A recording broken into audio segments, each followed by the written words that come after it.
પરમ પૂજ્ય પ્રમુખ સ્વામી મહારાજ અને પરમ પૂજ્ય મહંત સ્વામી મહારાજ કથા વાર્તાના ખૂબ જ આગ્રહી છે. એ પોતે કથામાં એટલા બધા તલ્લીન થઈ જાય છે કે આપણે એમના દર્શન કરીએ તો આપણને પણ એમનાથી પ્રેરણા પ્રાપ્ત થાય છે અને એવી કથા વાર્તાનો યોગ આપણને પ્રાપ્ત થયો છે.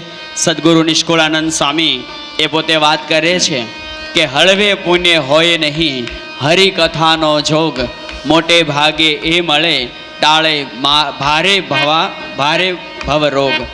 એટલે આપણને આ બહુ મોટા પુણ્યથી આવો યોગ પ્રાપ્ત થયો છે અને આજે આપણે હરિચરિત્રામૃત સાગર ગ્રંથના આધારે જે કથાનો લાભ લઈ રહ્યા છે. પંચમ દિને પૂજ્ય પ્રભુચરણ સ્વામીને વિનંતી કરીએ કે આજની કથાનો શુભારંભ કરાવે.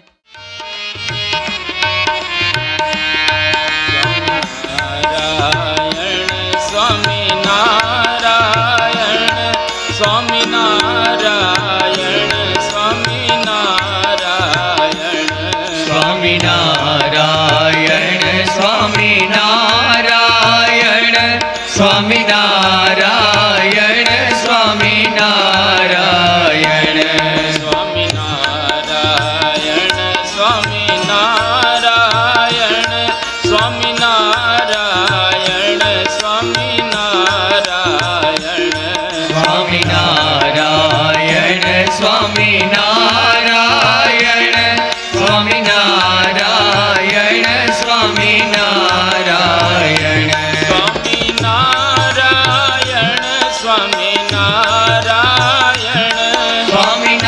સ્વામિનારાયણ સ્વામિનારાયણ સ્વામિનારાયણ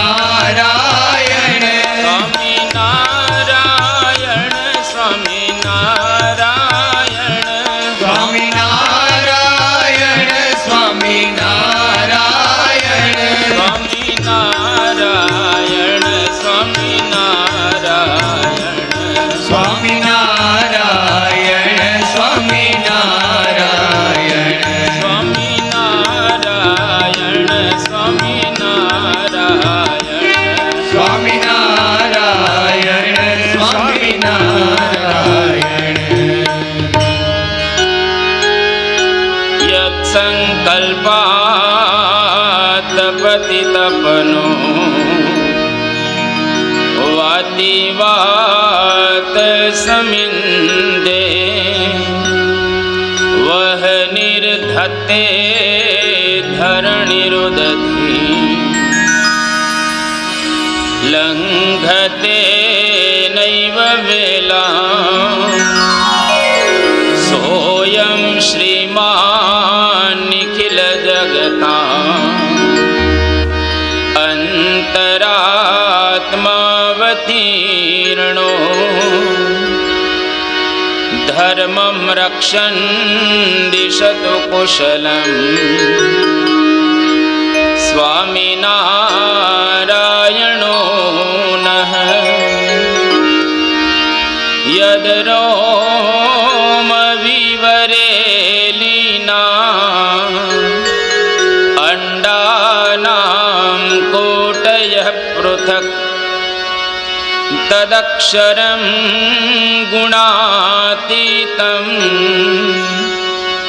ગુણાતીતં નમામ્યહં. ભગવતે શ્રી સ્વામિનારાયણાય નમો નમઃ. શ્રી અક્ષર પુરુષોત્તમાભ્યામ નમો નમઃ. શ્રી ગુણાતીતાનંદ સ્વામી મહારાજાય નમો નમઃ. શ્રી ભગતજી મહારાજાય નમો નમઃ. શ્રી શાસ્ત્રીજી મહારાજાય નમો નમઃ. શ્રી યોગીજી મહારાજાય નમો નમઃ. શ્રી પ્રમુખ સ્વામી મહારાજાય નમો નમઃ. શ્રી મહંત સ્વામી મહારાજાય નમો નમઃ.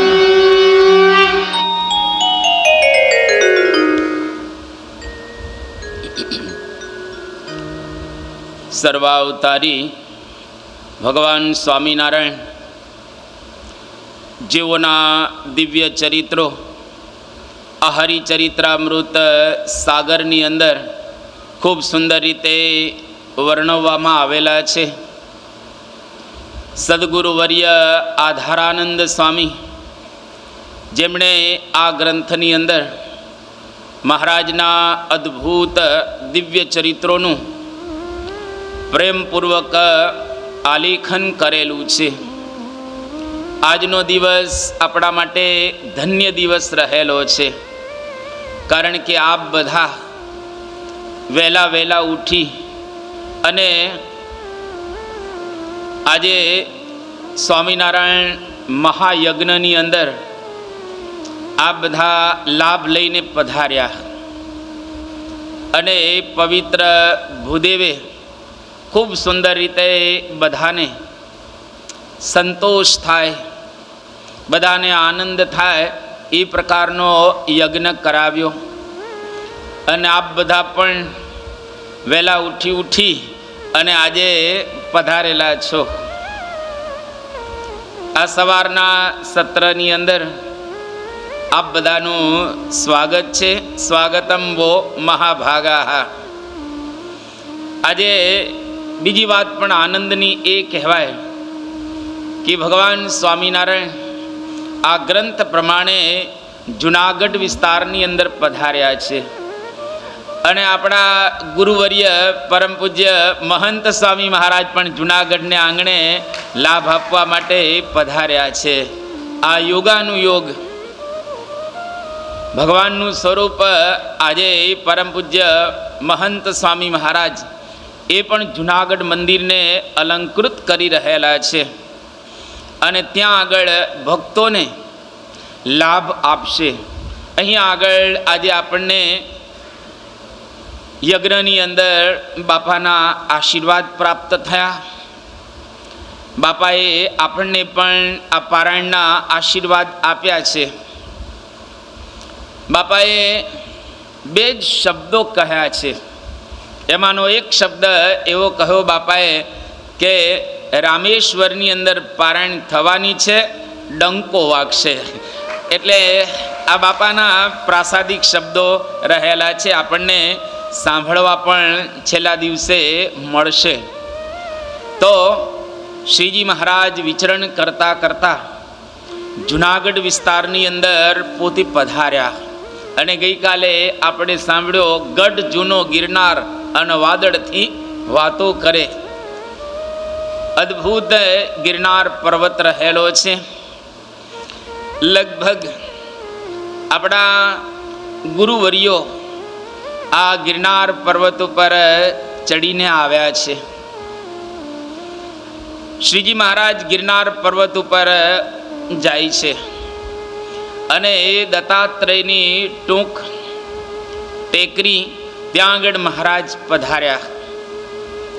ત્યાં આગળ એક તપસ્વી તપશ્ચર્યા કરતા હતા અને છેલ્લા 12 વર્ષથી તપશ્ચર્યા કરતા હતા. એના અંતરની અંદર એવી મહેચ્છા હતી કે મને ભગવાન સાક્ષાત દર્શન આપે, તપનું ફળ ભગવાનના દર્શન થાય. તે 12 વર્ષની જબરજસ્ત તપશ્ચર્યા કે મને ભગવાન સાક્ષાત અહીંયા આગળ દર્શન આપે. અને ખરેખર મહારાજે ત્યાં આગળ એમને દર્શન આપ્યા. મહારાજે એને આશીર્વાદ આપ્યા કે તમે તપશ્ચર્યા કરેલી છે એનું ફળ અમે તમને આપીએ છીએ. એમના અંતરની અંદર શાંતિ થઈ ગઈ. કોઈ પણ વ્યક્તિ તપને અંતે એને ભગવાનની પ્રાપ્તિ થાય ત્યારે એને પરમ શાંતિનો અનુભવ થાય છે. ધ્રુવજીને થયો. ઘણા બધા રાજા મહારાજાઓ તપશ્ચર્યા કરવા માટે ભરતજી જેવા ગયા હતા. એ લોકોને પણ ભગવાન મળ્યા ત્યારે શાંતિનો અનુભવ થયો. એટલે અહીંયા આગળ શ્રીજી મહારાજ ગિરનાર પર્વત ઉપર ચડી અને નીચે આવ્યા. હવે મહારાજ જુનાગઢ વિસ્તારની અંદર એક મઢડા નામનું ગામ છે. આ ગામ નાનું છે, અત્યારે પણ આ ગામ રહેલું છે. મઢડા ગામની અંદર એક જેઠા મેર કરીને બહુ ભાવના સંપન્ન ભક્ત રહેતા હતા. શ્રીજી મહારાજ એમના ઘરે પધાર્યા. હવે આ દમયંતી કેતા દંપતી બંને ખૂબ ભક્તિભાવથી ઘરની અંદર રહે અને લગ્ન તો થઈ ગયા હતા પણ છેડા વર્તમાન પાડતા હતા. એટલે કે બ્રહ્મચર્યનું બંને પાલન કરતા હતા. લગ્ન થઈ ગયા પછી બ્રહ્મચર્યનું પાલન કરવું ગ્રહસ્થને માટે બહુ જ મુશ્કેલ હોય છે. પરંતુ આ દમયંતી કોઈ પૂર્વ જન્મના સદભાગી આત્માઓ, સાધના સંપન્ન બંને પતિ પત્ની બ્રહ્મચર્યનું પાલન કરે છે, છેડા વર્તમાન પાડે છે, રહે છે બંને ઘરે, પરંતુ કોઈ પણ પ્રકારના એવા લૌકિક સંબંધોથી બંને જોડાતા નથી. અને શ્રીજી મહારાજ એમને ત્યાં પધાર્યા. મહારાજે બંનેને આશીર્વાદ આપ્યા અને શ્રીજી મહારાજ એવું બોલ્યા કે તમે સતયુગથી અત્યાર સુધી બંને સાથે ને સાથે જ રહેલા છો. 100 જન્મોથી તમે બ્રહ્મચર્યનું પાલન કરી રહેલા છો. 100 જન્મના અંતે આજે તમને ભગવાનનો ભેટો થયો. જ્યાં બ્રહ્મચર્યનું ફળ અને સાધનાનું ફળ પણ એમને પ્રાપ્ત થયું. નીલકંઠ વર્ણીએ બંનેને આશીર્વાદ આપ્યા અને સંવત 1856ની સાલ શ્રાવણ વદ છઠનો દિવસ, એ વખતે નીલકંઠ વર્ણીની યાત્રા લોજમાં વિરમી. લોજમાં એની યાત્રા પૂર્ણ થઈ.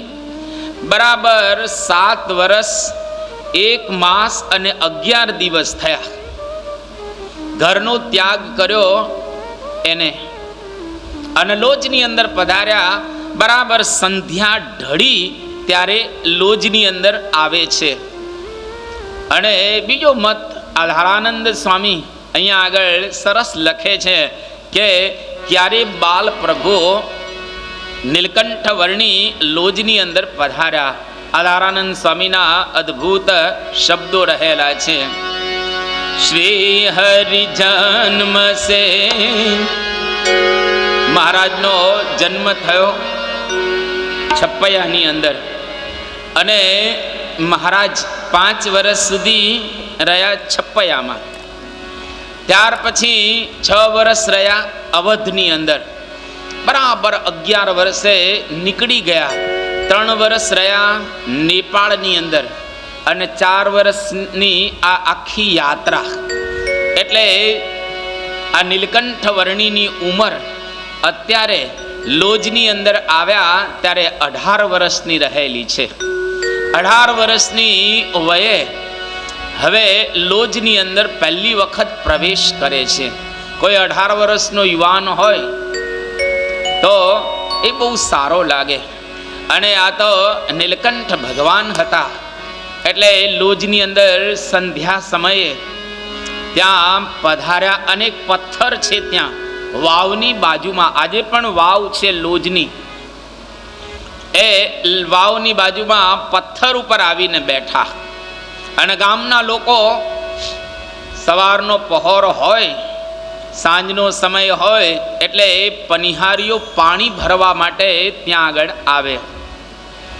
આધારાનંદ સ્વામી લખે છે શ્રી હરિ જન્મ સે કરી 19 વર્ષ કે આયે તીર્થ કરત કરત લોજપુર પ્રતિતે. શ્રી હરિ જન્મ સે કરી 19 વર્ષ કે આયે તીર્થ કરત કરત લોજપુર પ્રતિતે. ચરિત્ર અનુપ મહાવરનું કરી મન પ્રીત હરે કૃષ્ણ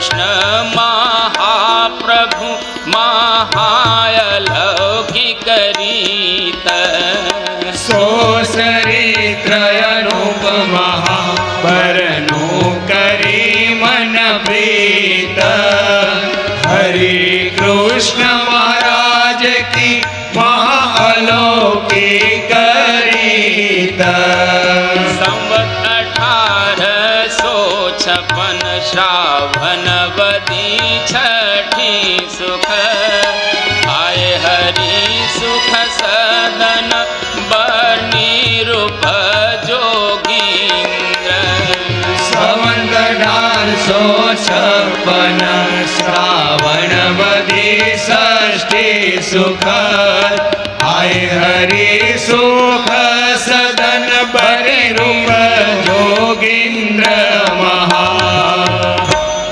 આ પ્રમાણે બરાબર ગાય દોવાનો સમય થયો એ વખતે વર્ણી લોજની અંદર પધાર્યા અને જેવા લોજની અંદર આવ્યા એટલે એ ગામના લોકોએ એક નવા કોઈ આગંતુકને જુએ એટલે સ્વાભાવિક લોકોને એના પ્રત્યે કંઈક કૌતૂહલ થાય. નીલકંઠ બેઠા ત્યાં પથ્થર ઉપર અને એ વખતે ગામની પનિહારીઓ પાણી ભરવા માટે આવે છે અને આવી કાયા જોઈ શુકલકડી અને એકલા જોયા હાથમાં કઠારી છે, ગુટકો રહેલો છે, શાલિગ્રામ પણ શોભી રહેલા છે અને પાણીનું વસ્ત્ર પણ બાજુમાં પડેલું છે. આવું જોયું એટલે સહેજે સહેજે ગામની સ્ત્રીઓએ પૂછ્યું કે વર્ણિરાજ ક્યાંથી આવો છો? અને નીલકંઠ વર્ણીએ પોતાનો પરિચય આપતા કહ્યો કે અમારું કોઈ કુળ નથી, અમારા કોઈ સગા રહેલા નથી, અમે તો અલખની રીતે વિચરી રહેલા છીએ. પરંતુ પછી નીલકંઠ પોતાનો પરિચય આપી રહેલા છે એટલે સ્ત્રીઓએ કહ્યું કે શું ભાઈ ભાભી તમારી ઉપર નારાજ થયા હતા એટલે ઘર છોડી દીધું? શું મા બાપ તમારી ઉપર નારાજ થયા હતા એટલે ભાગીને આવી ગયા? ત્યારે નીલકંઠ વર્ણી જવાબ સુંદર આપે છે, અમારી ઉપર કોઈ નારાજ થયા ન હતા, પરંતુ અમે તો અનંત જીવોનો ઉદ્ધાર કરવા માટે સંસારનો ત્યાગ કરી અને આવ્યા છીએ. થોડો વાર્તાલાપ થયો. એવા સંજોગોની અંદર ત્યાં સુખાનંદ સ્વામી આવ્યા. લોજપુરની અંદર રામાનંદ સ્વામીનો આશ્રમ હતો, નાનકડો આશ્રમ હતો અને એ આશ્રમની અંદર 60 સાધુઓ રહેતા હતા. મુક્તાનંદ સ્વામી એ આશ્રમના વરિષ્ઠ સંત હતા અને રામાનંદ સ્વામી એ વખતે બહારગામ ગયા હતા, ભુજ. સુખાનંદ સ્વામીએ નીલકંઠ વર્ણીને જોયા અને નીલકંઠ વર્ણીનું એમણે અભિવાદન કર્યું. બંનેનું મિલન થાય છે, વાર્તાલાપ થયો અને નીલકંઠ વર્ણી એને પ્રશ્ન પૂછે છે. જે પ્રશ્ન નીલકંઠ વર્ણી 7 વર્ષ સુધી તમામ ક્ષેત્રોની અંદર પૂછતા આવેલા છે, એ પ્રશ્ન સુખાનંદ સ્વામીને પણ એમણે પૂછ્યો. કયો પ્રશ્ન? તો કે જીવ, ઈશ્વર, માયા, બ્રહ્મ અને પરબ્રહ્મ એમના સ્વરૂપનો અમને પરિચય આપો અને ઓળખાણ કરાવો અને એની ઉપર વિસ્તાર કરો. પણ સુખાનંદ સ્વામી એને કહે છે કે આ પ્રશ્નોના ઉત્તર મને તો નથી આવડતા, પણ અમારા આશ્રમની અંદર મુક્તાનંદ સ્વામી વરિષ્ઠ સંત રહે છે અને બહુ જ્ઞાતા છે, શાસ્ત્રોના ભણેલા છે, એટલે મુક્તાનંદ સ્વામીને તમે આ પ્રશ્ન પૂછજો. મુક્તાનંદ સ્વામી તમારા પ્રશ્નોનું સારી રીતે સમાધાન આપશે. અને નીલકંઠ વર્ણીને આખા હિન્દુસ્તાનમાંથી, આખા નેપાળમાંથી કોઈ જગ્યાએ સંતોષ થાય એવા પ્રત્યુત્તરો પ્રાપ્ત થયા ન હતા. એટલે સુખાનંદ સ્વામી અહીંયા આગળ કહે છે કે મને તો નથી આવડતા, પણ અમારા આશ્રમની અંદર મુક્તાનંદ સ્વામી સંત છે, એ સંત તમને જવાબ આપશે. અને બહુ સુંદર આધારાનંદ સ્વામી અહીંયા આગળ લખે છે કે તીન કી આજ્ઞા में रहत है संता, हरि बिन बात न और करंता. इनकी आज्ञा में रहत है संता, हरि बिन बात न और करंता. इनकी आज्ञा में रहत है संता, हरि बिन बात न और करंता. इनकी आज्ञा में रहत है संता, हरि बिन बात न और करंता. दिन महिते एक संत ही जोई, सुखानंद नाम कर सोई. दिन महीने एक संत ही जोई, सुखानंद नाम कर सोई. तीन महिते एक संत जोई, सुखानंद नाम कर सोई. तीन महीने एक संत ही जोई, सुखानंद नाम कर सोई.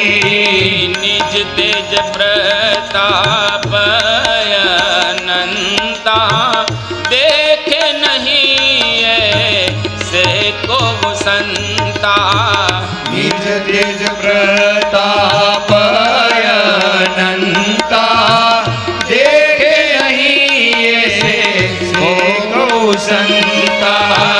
तेज तेज प्रताप अनंता, देखे नहीं ऐसे को संता.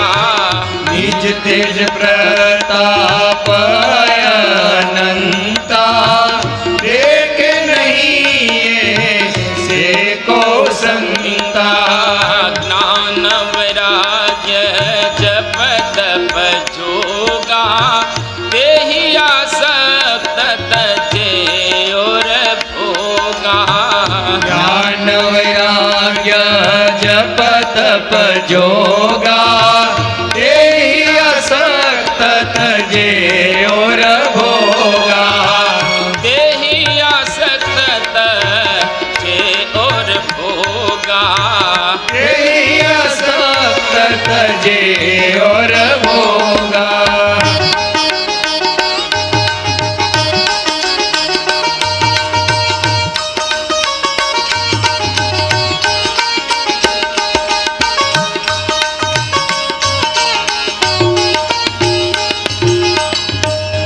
આખા આશ્રમનું સુંદર આધારાનંદ સ્વામીએ વર્ણન કર્યું કે રામાનંદ સ્વામીનો કેવો એક જબરજસ્ત લોજની અંદર આશ્રમ હતો. આજે આશ્રમની અંદર આ પ્રકારનું વાતાવરણ સર્જાવું જોઈએ. જો જેટલા કંઈ આશ્રમો રહેલા હોય એ આશ્રમની અંદર ધર્મ, જ્ઞાન, વૈરાગ્ય, ભક્તિ એ હંમેશ માટે થતા હોય. જ્યાં આગળ લોકો આવે એટલે એની ઈચ્છાઓની પરિપૂર્તિ થાય, સાથે સાથે શાંતિનો પરમ અહેસાસ પ્રાપ્ત થાય. કારણ કે ગ્રહસ્થ બળતો જડતો આત્મા સંત સરોવર જાય, સત્સંગ રૂપી લહેરમાં તરત ટાઢો થાય. તમે ત્રણ તાપની અંદર તપતા હો છો, અધ્યાત્મ, અધિભૂત અને અધિદૈવ. આ ત્રણ તાપમાંથી તપતા તપતા તમે જાઓ ક્યાં? સંતની પાસે. અને સંતની પાસે આવો એટલે શાંતિ થવી જોઈએ. શાંતિ પમાડે એને સંત કહીએ. યોગી બાપા ઘણી વખત કહેતા કે શાંતિ પમાડે એને સંત કહેવાય, હળગાવે એને સંત ન કહેવાય. આ યોગી બાપાની ભાષા. એક વખત યોગીજી મહારાજ આ દ્રષ્ટાંત પોતે આપતા હતા કે એક મુમુક્ષુ એક આશ્રમની અંદર ગયા અને ત્યાં એક મહાત્મા બેઠા હતા. એનું નામ હતું શાંતિ પ્રસાદ. નામ શાંતિ પ્રસાદ હતું. હવે ત્યાં આગળ આસન ઉપર બેસે, લોકો આવે આ તે બધું ચાલતું હોય અને આ મુમુક્ષુ નવા હતા અને થોડાક ભૂલકણા હતા. એટલે એમની પાસે પગે લાગ્યા અને સહેજે સહેજે પૂછ્યું કે મહાત્માજી આપનું નામ શું? તો કહ્યું કે મારું નામ શાંતિ પ્રસાદ. સારું. હવે આખો આશ્રમ તો નાનો હતો, બહુ મોટો હતો નહીં. એટલે આશ્રમમાંથી ફરી અને પાછા એની પાસે આવ્યા, મહાત્માની પાસે, અને કહ્યું કે મહાત્માજી આપનું નામ શું? હું ભૂલી ગયો. કે કીધું ને શાંતિ પ્રસાદ. સામાંથી પ ઉપર જતા રહ્યા. સૂર ઊંચો થયો થોડોક. સા પ એટલે ઊંચો સૂર થોડોક થયો. એટલે સારું. પછી થોડો સમય થયો એટલે આ પ્રમાણે આશ્રમની અંદર જમવાની વ્યવસ્થા હતી. જમી લીધું. જમ્યા પછી હવે વિદાય લઈ અને જતા હતા. એટલે સહેજે સહેજે પેલા નામ ભૂલી ગયા, કારણ કે ભૂલકણા હતા. એટલે પૂછ્યું ત્રીજી વખત કે મહાત્માજી આપનું નામ શું? હું ભૂલી ગયો. કે કહ્યું ને શાંતિ પ્રસાદ. છેક ઉપરનો સા આવી ગયો, નીચેમાંથી ઉપરનો સા તાર સપ્તકનો આવી ગયો.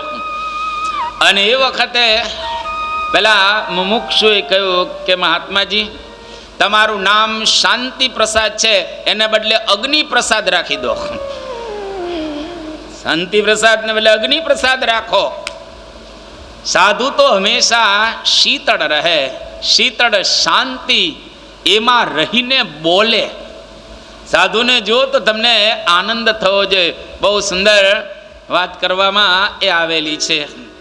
સંત સમાગમ પરમ સુખ જાન અલ્પ સુખ ઓર. સંત સમાગમ પરમ સુખ જાન અલ્પ સુખ ઓર. मान सरोवर हंस है बगुला ठोरे ठोर कबीरा बगुला ठोरे ठोर. संत समागम परम सुख जान अल्प सुख ओर. संत समागम परम सुख जान सर्व सुख ओर. माट सरोवर हंस है बगुला ठोरे ठोर कबीरा बगुला ठोरे ठोर.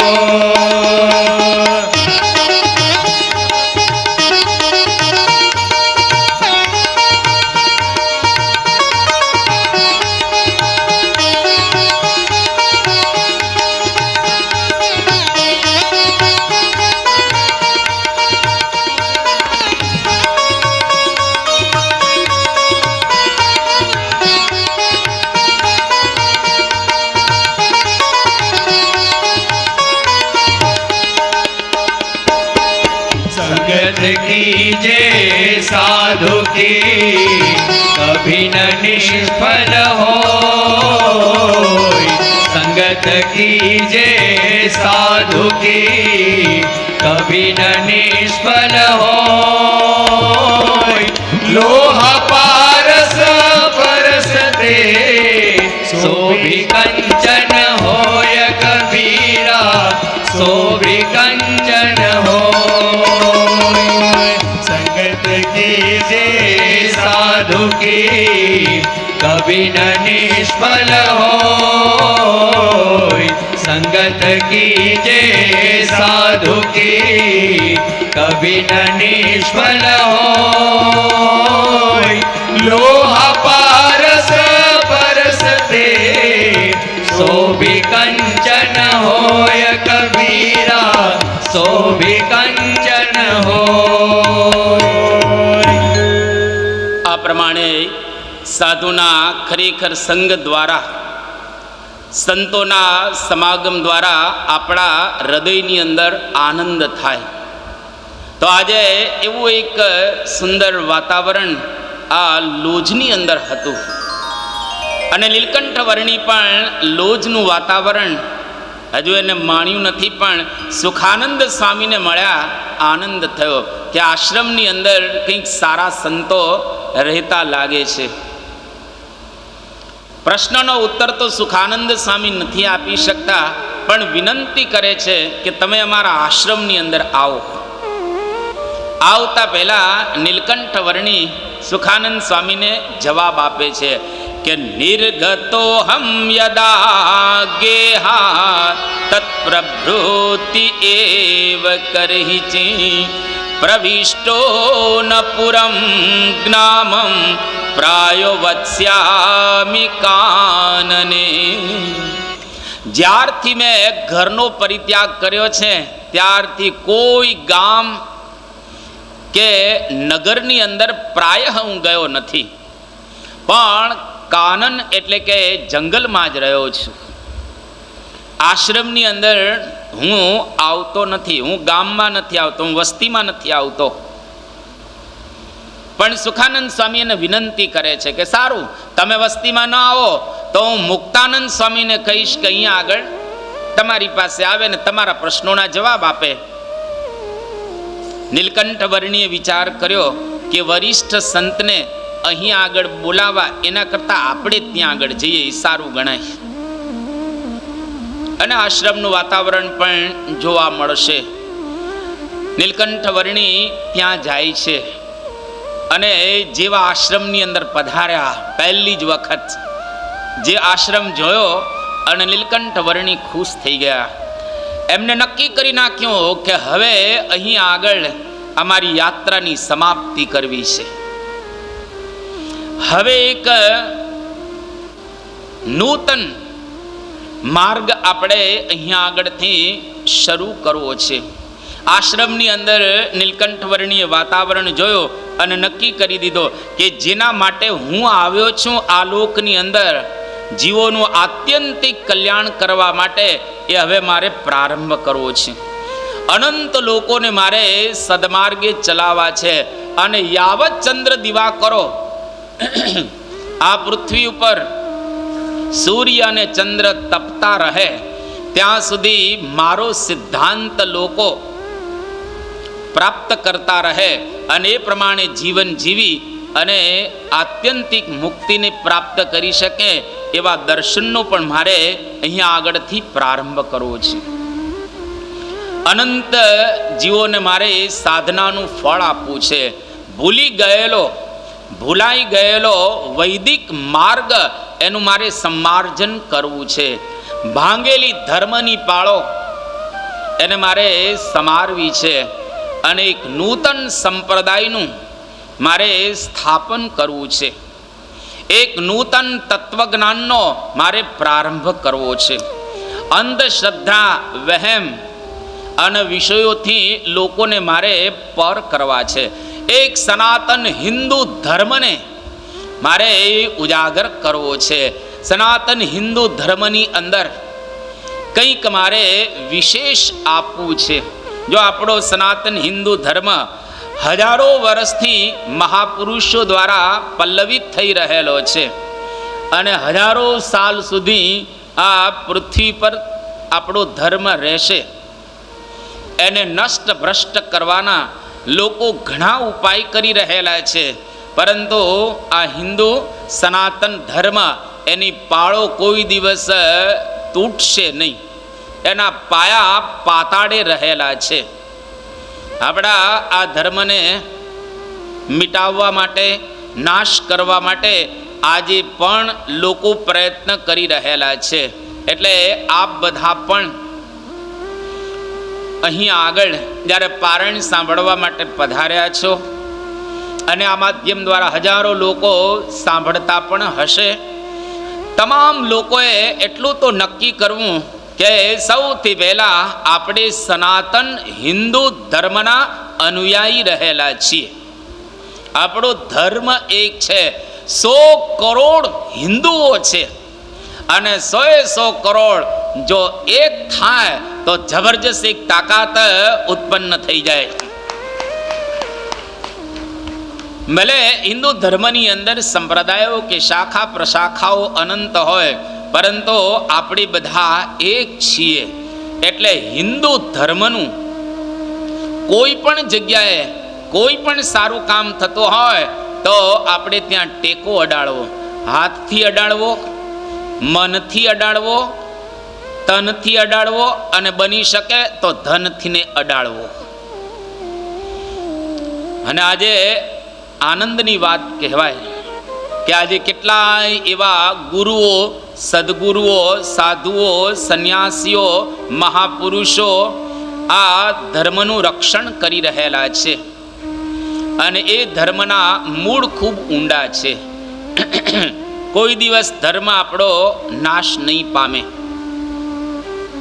કદાચ કોઈક વખત લોકો એની ઉપર પ્રહાર કરે તો પણ આપણો ધર્મ ક્યારેય જશે નહીં. અરે એક મુસલમાન કવિએ પણ આના સંદર્ભમાં વાત કરી કે યુનાન મિશ્ર રોમા સબ મિટ ગયે જહાં સે. યુનાન પણ એક સંસ્કૃતિ, મિશ્ર પણ એક સંસ્કૃતિ અને રોમ પણ એક સંસ્કૃતિ હતી.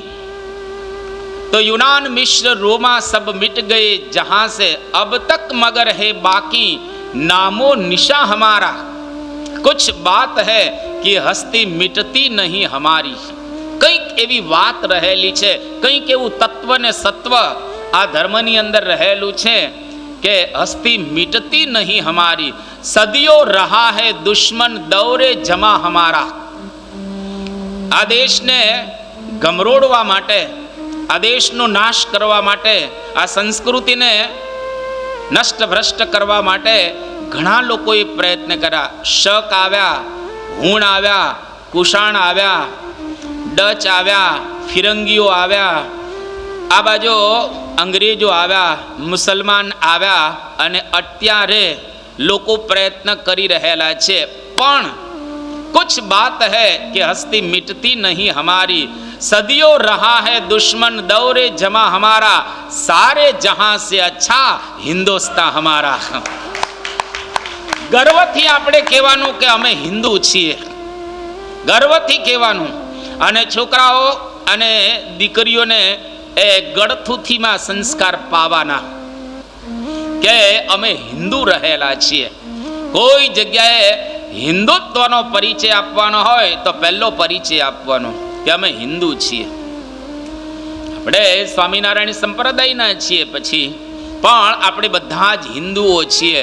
તમામ હિન્દુ ધર્મની શાખા પ્રશાખાઓ જો બધી એક થઈ જાય તો આપણો દેશ ખૂબ સારી પ્રગતિ કરે, તમામ માણસો પણ ખૂબ સારી પ્રગતિ કરે.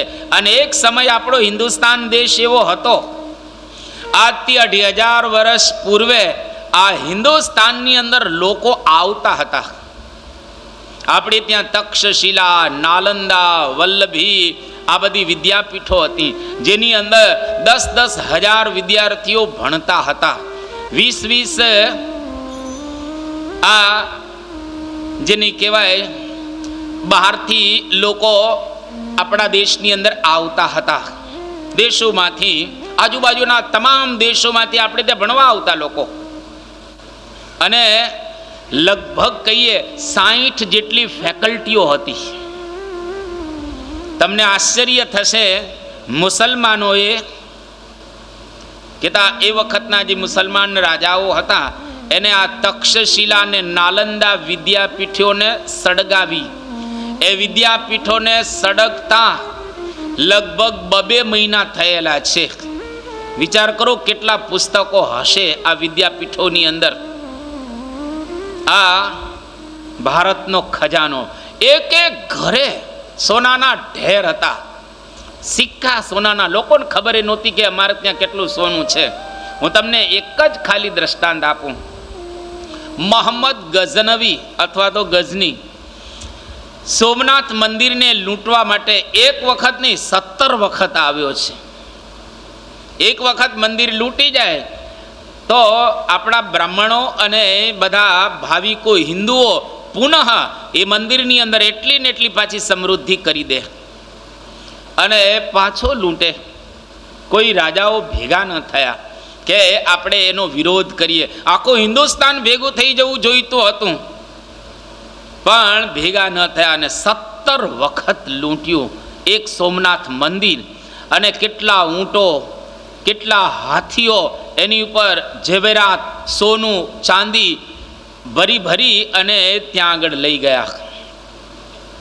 જેટલા પણ ભારતની અંદર બહારથી આવ્યા છે તમામ લોકોએ આપણા દેશને લૂંટ્યો છે. તમામ લોકો આપણા હીરા, સોનું, ચાંદી આ બધું જ લઈ અને ગયા છે. આપણે ત્યાં સિંહાસનો હતા રાજા મહારાજાઓના, જેની કોઈ કિંમત આંકી ન શકાય એવા સિંહાસનો હતા, લોકો લઈ ગયા આપણા દેશમાંથી. ફક્ત સોમનાથ મંદિરને 17 વખત લૂંટ્યું હોય એવા તો હિન્દુસ્તાનમાં બીજા કેટલાય મંદિરો હતા જે સુસમૃદ્ધ મંદિરો હતા. અત્યારે પદ્મનાભ મંદિર છે, તિરુપતિ બાલાજીના તમે દર્શન કરીને અમુક આવ્યા છે ને અમુક કદાચ જવાના હશે. વિચાર કરો તિરુપતિ બાલાજીની અંદર લોકોની કેવી જબરજસ્ત શ્રદ્ધા છે અને લોકો લક્ષ્મીજી ત્યાં આગળ કેવા આપે છે અને ત્યાં મંદિરને માટે કેવું સમર્પણ કરે છે. આપણી પાસે કોઈ એવા આંકડા તો છે નહીં પણ ખૂબ સુસમૃદ્ધ આ મંદિરો રહેલા છે. અને મોહમ્મદ ગઝનીએ લૂંટ્યું સોમનાથ. એ વખતે સોમનાથ ભગવાન શંકર સ્વયંભૂ એને જગાડવામાં આવે ત્યારે બહારના ભાગમાં મંદિરની બહાર ઘંટ વગાડીને અમારે અંદર જવાનું હોય અને મંદિરની અંદર જે ઠાકોરજી જાગે ઘંટડી વગાડવામાં આવે તો એ ઠાકોરજીની જે ઘંટડીઓ હતી એ સોનાની ત્યાં આગળ એના આમ હલાવવામાં આવે એટલે બધી ઘંટડીઓ વાગે અને ઠાકોરજી જાગે. એ જે ઘંટડીઓ હતી એનું વજન 200 મણ સુવર્ણનું હતું. તમે કલ્પના કરી શકો છો 200 મણ સોનું એટલે શું. અને બહારના ભાગમાં 5 મણનો ઘંટ સોનાનો લટકતો હતો, બહાર લટકતો હતો અને ત્યાં વગાડીને અંદર જવાનું. વિચાર તો કરો કેવો સુસમૃદ્ધ ભારત દેશ હશે. એટલે સોનાની ચીડિયા, ભારતમાં એક કહેવત છે સોનાની ચીડિયા. કોઈ દુઃખી હતો નહીં. અરે ઇંગ્લેન્ડની પાર્લામેન્ટની અંદર જે મેકોલો હું વગેરે પ્રવચન આપ્યું છે કે અમે ભારતમાં ગયા, અંગ્રેજો આપણે ત્યાં લગભગ 1600ની આજુબાજુની સાલમાં આવેલા છે અને ત્યાં ઇંગ્લેન્ડની પાર્લામેન્ટની અંદર એ લોકો પ્રવચન આપે છે કે હિન્દુસ્તાનની અંદર એક પણ ભિખારી જોવામાં આવ્યો નથી. આખા દેશમાં કોઈ ભિખારી જ નહીં અને એક પણ માણસ ગરીબ નથી અને દરેક માણસના ઘરે જબરજસ્ત સંપત્તિ રહેલી છે. બીજું એ ત્યાં આગળ ઇંગ્લેન્ડની પાર્લામેન્ટમાં કહે છે કે આ લોકોને કન્વર્ટ કરવા ખૂબ અઘરા રહેલા છે, એ નહીં થઈ શકે કન્વર્ટ. એટલે કેટલા સોલિડ હશે બધા હિન્દુઓ અને કેટલા પોતાના ધર્મની અંદર મજબૂત હશે, શ્રદ્ધા ધરાવતા હશે. એટલે અહીં આગળ આપણે નીલકંઠ વર્ણીની વાત કરી રહ્યા છીએ. એક આશ્રમની અંદર નીલકંઠ વર્ણી પધાર્યા. રામાનંદ સ્વામીનો આશ્રમ હતો. તો આશ્રમો ભારતની અંદર ઘણા બધા રહેલા છે અને દેવ પણ આપણે ત્યાં ઘણા છે. વધારે દેવો એટલે હિન્દુ ધર્મનો એક મહિમા છે. શાખા પ્રશાખાઓ ધર્મની વધારે હોય એ ધર્મનો ફેલાવો રહેલો છે અને એ ધર્મનો એ વૈભવ છે. તો આ બધા જ શાખા પ્રશાખાના અનુયાયીઓ અને હિન્દુઓ જો એક થાય તો ખરેખર આપણા ધર્મનું સુંદર રક્ષણ થાય અને જોડે જોડે આપણે પણ સારામાં સારી રીતે પ્રગતિ કરી શકીએ અને આખો હિન્દુસ્તાન દેશ પુનઃ વિશ્વની અંદર નંબર 1 બની જાય. અને આનંદની વાત રહેલી છે કે નરેન્દ્રભાઈ મોદી જ્યારથી પધાર્યા ત્યારથી આપણા ભારતની સમૃદ્ધિ વધી છે. આપણો ભારત દેશ જે નંબર ઉપર હતો એના કરતાં અત્યારે દેશનો નંબર આગળ આવેલો છે. લગભગ 11મા નંબર ઉપર વર્લ્ડની અંદર હતો, અત્યારે આપણો નંબર 5મા નંબર ઉપર આપણે આવી ગયા છીએ. એનો મતલબ એવો થયો કે આપણે ઘણા પ્રગતિવાળા થયા છીએ અને દિવસે દિવસે આપણો દેશ પ્રગતિ કરી રહ્યો છે. હવે લોકોને થાય છે કે ભારત એક વખત વિશ્વનું ગુરુ થશે. અને આનંદની વાત તો એ રહેલી છે કે આજે બધા જ રાજ્યકર્તાઓ આપણા દેશ માટે કરે છે, આપણી સંસ્કૃતિ માટે કરે છે, આપણા ધર્મ માટે કરી રહેલા છે.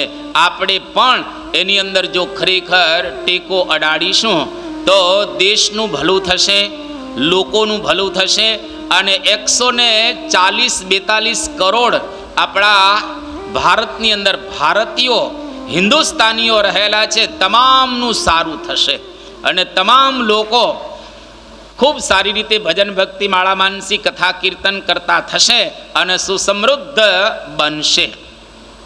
મહારાજ એક આશ્રમ જોયો અને કેટલું સુંદર મહારાજને અહીંયા આગળ થાય છે કે આશ્રમની અંદર હવે રોકાવું છે.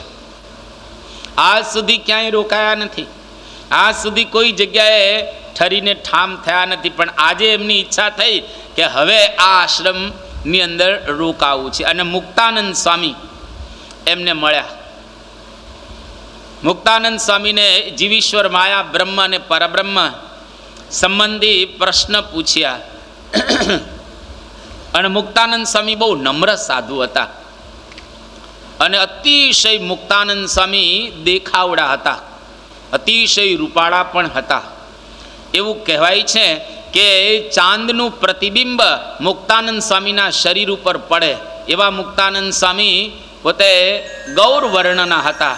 51 વર્ષની ઉંમરે શ્રીજી મહારાજે મુક્તાનંદ સ્વામીને એવું કહેલો કે તમારે ખુલ્લા શરીરે સ્નાન ન કરવું. આટલા ગોરા મુક્તાનંદ સ્વામી હતા અને એવા જ સાધુ સંપન્ન હતા.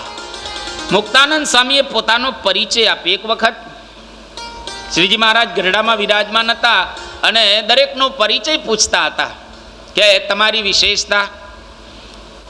એમાં મુક્તાનંદ સ્વામીએ પોતાની વિશેષતા કહી કે મહારાજ આપની દયાથી, આપની કૃપાથી, આપના આશીર્વાદથી કોઈ તલવાર લઈને માર કરતો આવતો હોય અને મને જુએ તો ઠંડો પડી જાય.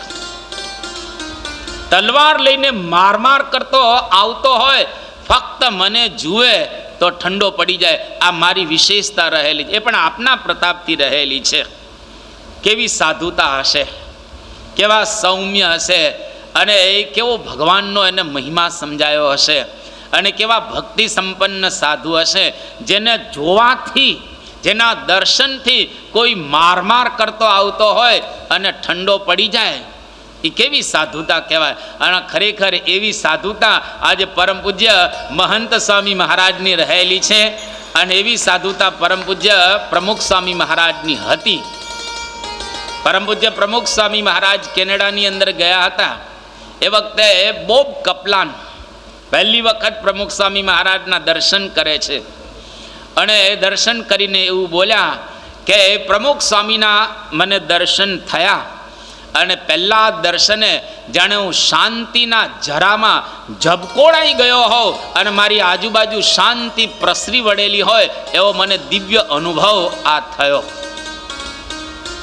તો સંત શીતળ હોય, સંત શાંત હોય અને એની અંદર ક્રોધ કોઈ દિવસ શોભે નહીં. સંત હંમેશા ઠારે, સંત સળગાવે નહીં. સંત કોઈ દિવસ સળગાવે નહીં, એ ઠારે. અહીંયા આગળ મુક્તાનંદ સ્વામીને જોઈ અને નીલકંઠ વર્ણીને આનંદ થઈ ગયો. પ્રશ્ન પૂછે છે અને મુક્તાનંદ સ્વામી એને પછી જવાબ આપશે. જીવ ઈશ્વર માયા બ્રહ્મ પર બ્રહ્મ રૂપ ભીન કહો, તુમ હી જાનત મર્મ સબ હી બાત સિદ્ધાંત કો. જીવ ઈશ્વર માયા બ્રહ્મ પર બ્રહ્મ રૂપ ભિન્ન ભિન્ન કહો, તુમ હી જાનત મર્મ સબ હી બાત સિદ્ધાંત હો. આ આધારાનંદ સ્વામીએ લખ્યું કે જીવ ઈશ્વર માયા બ્રહ્મ અને પરબ્રહ્મ એના સ્વરૂપનું વર્ણન કરી બતાવો. મુક્તાનંદ સ્વામી પહેલાં તો પ્રણામ કરે છે કે જુઓ, આ તત્વજ્ઞાન સંબંધી પ્રશ્ન છે, એટલે રામાનંદ સ્વામી પાસેથી અમે જે કંઈ પ્રાપ્ત કરેલું છે બધું તો હું જાણતો નથી, પણ જેટલું કંઈ જાણું છું એટલું તમને કહું છું. બહુ નમ્રતાથી જવાબ આપે છે. અને જ્યારે તત્વજ્ઞાનની વાતો આવે ને ત્યારે સ્વાભાવિક રીતે આપણને ઊંઘ આવે, કારણ કે ઊંડી વાત આવે એટલે સ્વાભાવિક રીતે ઊંઘ આવે જ.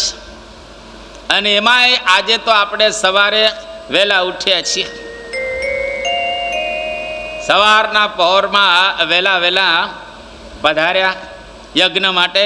પણ આનંદની વાત છે કે અત્યારે બધાના ચહેરા હસતા છે, કોઈ ઊંઘતા નથી અને કોઈના મુખ ઉપર થાક પણ દેખાતો નથી. કોઈના મુખ ઉપર ઊંઘ પણ નથી અને થાક પણ રહેલો નથી. એનો મતલબ એવો થયો કે આ પવિત્ર સ્થાનનો એક જબરજસ્ત પ્રભાવ રહેલો છે. આ પવિત્ર સ્થાનનો જબરજસ્ત પ્રભાવ છે, જેને લઈ અને આપણને શરીરમાં થાકનો કે ઊંઘનો અનુભવ થતો નથી. અહીંયા આગળ બહુ જ ટૂંકમાં નીલકંઠ વર્ણીને જવાબ આપે છે મુક્તાનંદ સ્વામી. સૂક્ષ્મ થુડકા રન તીન દેહા, વ્યાપક ન કશિખ તીન મહી જેહા. સ્થૂળ સૂક્ષ્મ કારણ તીન દેહા, વ્યાપક નખ શિખ તીન મહી જેહા.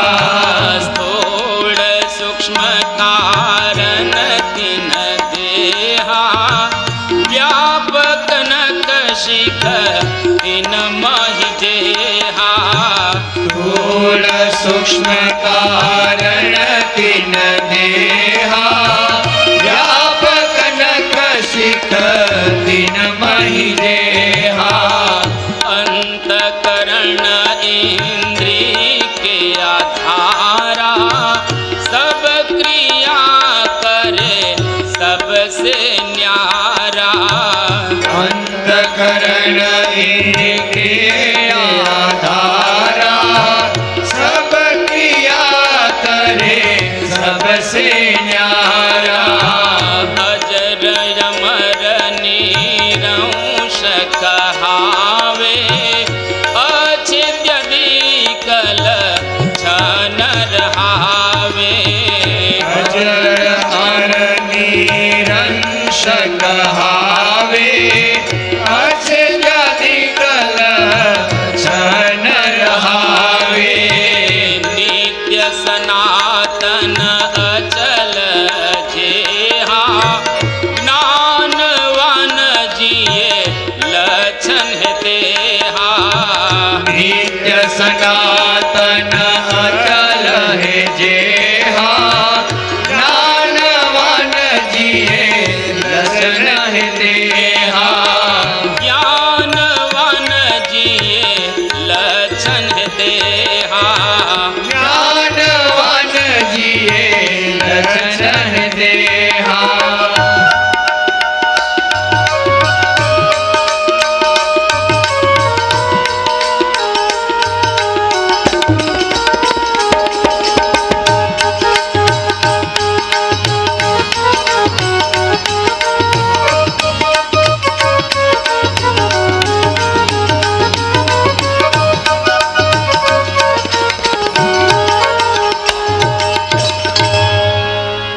પ્રમાણે બે જ ચોપાઈની અંદર મુક્તાનંદ સ્વામી સમગ્ર જીવનું સ્વરૂપ લક્ષણ બતાવી દે છે. અદ્ભુત સમજવા જેવા આ લક્ષણો, સ્વરૂપ અને સ્વભાવ રહેલા છે. સૌથી પહેલાં તો આપણો જીવાત્મા આ ડાબી બાજુ હૃદય છે. હૃદયની અંદર માંસનું ચક્ર છે. એ માંસના ચક્રની અંદર આ જીવ રહે છે. ત્રણ અવસ્થા છે આપણી, એક તો જાગ્રત, બીજી સ્વપ્ન અને ત્રીજી સુષુપ્તિ અવસ્થા. જ્યારે આપણે જાગીએ ત્યારે આપણો જીવાત્મા આંખની અંદર હોય, અને જ્યારે આપણે સૂઈ જઈએ, સ્વપ્ન આવે ત્યારે જીવાત્મા કંઠ પ્રદેશમાં હોય, અને જ્યારે આપણે સુષુપ્તિની અંદર હોઈએ ત્યારે આપણો જીવાત્મા હૃદયની અંદર હોય. તો આંખમાં, કંઠમાં અને હૃદયમાં જીવાત્મા રહે છે. ઉપનિષદોની અંદર આનું ખૂબ વિસ્તારપૂર્વક વર્ણન કરવામાં આવેલું છે. એટલે આ જીવાત્મા એકદમ નાનો છે. અત્યાર સુધી કોઈ વૈજ્ઞાનિકો આ જીવાત્માને જોઈ શક્યા નથી. અત્યારે મોડર્ન સાધનો ઘણા થઈ ગયા છે અને ડૉક્ટર્સ બધા ખૂબ એડવાન્સ છે, પણ કોઈ ડૉક્ટરને હૃદય ખોલ્યા પછી આ જીવ દેખાયો નથી, અને કોઈ સાધન વડે આ જીવ દેખાયો નથી. અત્યારે કેવા સાધનો થયા છે, માઇક્રોસ્કોપ કહીએ અથવા તો અલ્ટ્રા એવા માઇક્રોસ્કોપ પણ આવી ગયા છે કે નાની વસ્તુ હોય એને લાખ ગણી મોટી કરીને બતાવે. 1,00,000 ગણી. આપણો વાળ હોય એ વાળના આપણે 4, 5, 25, 50 ટુકડા કરવા હોય આમ ઊભા તો કરી શકીએ. એવા સાધનો શોધાયેલા છે, પણ છતાંય વૈજ્ઞાનિકોને કે ડૉક્ટરોને પકડાતું નથી કે જીવ કેવો છે. પણ આપણા શાસ્ત્રો તો એનું વર્ણન અહીંયા આગળ સરસ કરે છે કે જીવ અણુ સ્વરૂપ છે, એટલે કે અતિશય સૂક્ષ્મ છે અને શરીરની અંદર રહે છે. એક સમય એવો આવે કે આ શરીર છોડી અને નીકળી જાય છે. એનો મતલબ એવો થયો કે જીવાત્મા આ શરીર નથી. આપણે જે આ સ્થૂળ શરીર દેખીએ છીએ, જોઈએ છીએ, એ શરીર જીવ નથી. અહીંયા આગળ જીવનું સ્વરૂપ બતાવે છે કે 3 દેહ, 3 અવસ્થા, 3 ગુણ અને આ જગત એનાથી જુદો જીવાત્મા રહેલો છે, અને એ આપણે છીએ. જો આ સ્વરૂપ આપણું સમજાય તો આપણે કોઈ દિવસ ક્યાંય આસક્તિ જ ન ધરાવી શકીએ, અને આપણને કોઈ જગ્યાએ આસક્તિ થાય જ નહીં. અને તમે જો ભગવાને અહીંયા આગળ લગભગ આપણે 450 જેટલા બેઠેલા છીએ. આપણે સમજીએ છીએ સ્થૂળ સૂક્ષ્મને કારણ આ સ્થૂળ દેહ છે. અત્યારે 450માં કોઈના શરીર સરખા છે? મને બતાવો. એક પણ વ્યક્તિના સરખા શરીર નથી, દરેકના જુદા જુદા છે. અચ્છા, અહીં તો 450 બેઠા છે, પણ આખા વર્લ્ડની વસ્તી અત્યારે 7 અબજની છે. 7 અબજની અંદર 2 માણસ તમને સરખા દેખાશે? ક્યાંય નહીં મળે. 2 સરખા, હા ઘણી વખત જોડિયા ભાઈઓ હોય છે, આમ સરખા લાગે, પણ તમે નજીક જાઓ તો એમાં ઘણો ફેરે દેખાશે. તમને કંઈક ને કંઈક તો ફેર દેખાશે. કુદરતે જેટલું કંઈ બનાવેલું છે એમાં કોઈ રિપીટેશન નથી કર્યું. તમે પાંદડા જોજો બહાર જઈને, હવે 2 પાંદડા સરખા નહીં હોય, 2 રેતીન કણ સરખા નહીં હોય, 2 સફરજન સરખા નહીં હોય, 2 કેળા સરખા નહીં હોય, ક્યાંય નહીં. આખા વિશ્વમાં જેટલું કુદરતે બનાવેલું છે એમાં ક્યાંય તમને 2 સરખું નહીં દેખાય. આ કુદરતની વિશેષતા રહેલી છે.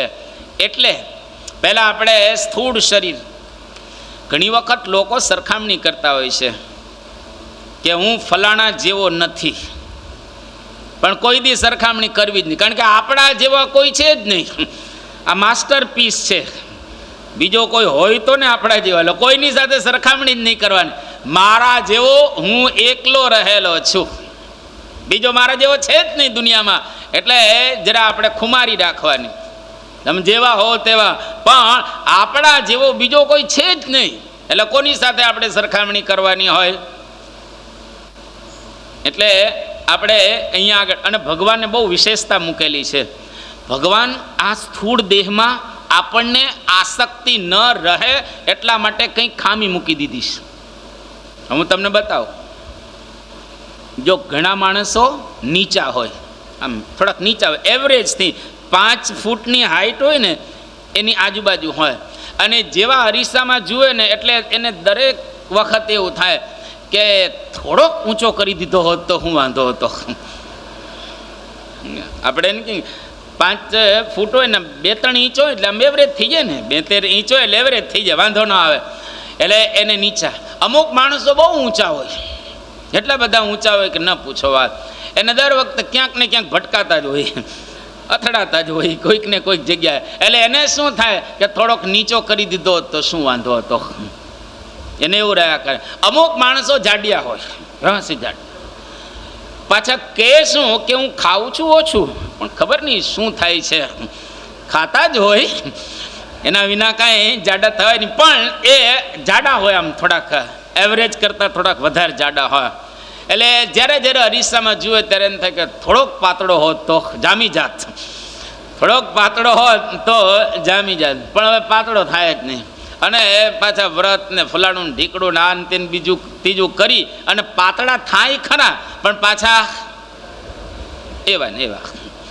એટલે અમુક જાડા હોય, ભગવાન ખામી રાખી, જાણીને રાખી છે બધાયમાં. અને અમુક છે ને એકદમ પાતળા હોય, ખાઈ ખાઈને થાકી જાય તોય જાડા ન થાય, ઘીના વાસણમાં રહે તોય જાડા ન થાય. એટલે અમુક પાતળા હોય, એટલે અમુક જાડિયા, અમુક પાતળા. અમુક તમે જુઓ આ બાજુ તમે જાઓ યુરોપના દેશોની અંદર, અમેરિકા વગેરેની અંદર, જ્યાં આગળ ઠંડો પ્રદેશ છે ને, એ ઠંડા પ્રદેશની અંદર દરેકની ચામડી ગોરી હોય, ધોળી ચામડી હોય. હવે એ લોકોને તમે પૂછો કે આ તમારી ધોળી ચામડી છે એમાં તમને મજા છે, તો એ લોકો શું કે આના કરતાં થોડી કાળી હોત તો સારું. એટલે એ લોકો દરિયાના કિનારે અર્ધ કપડાની અંદર એ લોકો ત્યાં આમ સૂઈ જાય સૂર્યના તાપમાં. હવે સૂર્યના તાપમાં સૂએ કંઈ લોશન બોશન લગાવીને, એટલે સૂર્યનો પ્રકાશ આવે એટલે સ્વાભાવિક રીતે થોડાક લાલ થાય. લાલ થાય એટલે થોડાક કાળા આપણે કહીએ, થોડાક લાલ થાય, બ્રાઉન થાય. એટલે લોકો ખુશ થાય કે વાહ, આપણી આ ધોળી ચામડી છે ને થોડીક બ્રાઉન થઈ, હવે ખુશ થાય. હવે એને ભગવાનને ધોળી ચામડી આપી છે, ગૌર વર્ણ આપ્યો છે, પણ એમાં એને સંતોષ રહેલો નથી. અને આ બાજુ તમે આફ્રિકામાં જાઓ, આફ્રિકાની અંદર જાઓ તો એ લોકો એકદમ કાળા છે. અને લોકોને થાય કે હવે અમને કેમ કાળા બનાવ્યા, થોડાક ધોળા બનાવ્યા હોત તો. આફ્રિકન અમેરિકામાં જાય તો ત્યાં એવા ને એવા રહે, ત્યાં કાંઈ ઉજળા ન થાય. એ લોકો આફ્રિકાવાળા અમેરિકામાં જાય, યુરોપના દેશોમાં જાય, એની પ્રજા એવી જ થાય. એ લોકોને અસંતોષ રહ્યા કરે કે આમાં થોડાક જો ધોળા બનાવ્યા હોત તો. પણ હવે એમાં કાંઈ સુધારો થાય નહીં. અને આ ભારત વગેરે દેશ છે એમાં બ્રાઉન છે, અતિશય ધોળા પણ નથી અને અતિશય કાળા પણ નથી. એટલે આપણે કે બ્રાઉન ગૌવર્ણા આ ભારતીય રહેલા છે. પણ એને યુરોપના કોઈ દેશની અંદર જવાનું થઈને જુએ તો કે આપણે પણ જો આવા હોત તો. પણ આમાં કાંઈ સુધારો ન થાય, આમાં કોઈ સુધારો ન થાય, કારણ કે આપણા હાથમાં જ નથી. કયો દેશ પસંદ કરવો આપણા હાથમાં છે, કયા મા બાપ પસંદ કરવા આપણા હાથમાં છે, કઈ જ્ઞાતિ પસંદ કરવી આપણા હાથમાં છે, કેટલી હાઈટ પસંદ કરવી આપણા હાથમાં છે, અને કયો વર્ણ પસંદ કરવો એ આપણા હાથમાં છે. અરે નામ પણ આપણા હાથમાં નથી, કારણ કે આપણું નામ તો આપણા મા બાપને બીજા કોઈ પાડેલું હોય છે, એ પણ આપણા હાથમાં રહેલું નથી. એનો મતલબ એવો થયો કે દરેકને ભગવાન નચાવી રહેલા છે. એટલે આ સ્થૂળ શરીરની બહુ ચિંતા નહીં કરવાની, પણ એની અંદર રહેલો જે આત્મા છે એ આત્માને સમજવાનો પ્રયત્ન કરો કે હું આત્મા છું, હું આ શરીર નથી, હું ઇન્દ્રિયો નથી, હું અંતઃકરણ નથી, હું મન નથી, હું બુદ્ધિ નથી, હું ચિત્ત નથી, હું અહંકાર નથી, પરંતુ હું કોણ છું? આત્મા.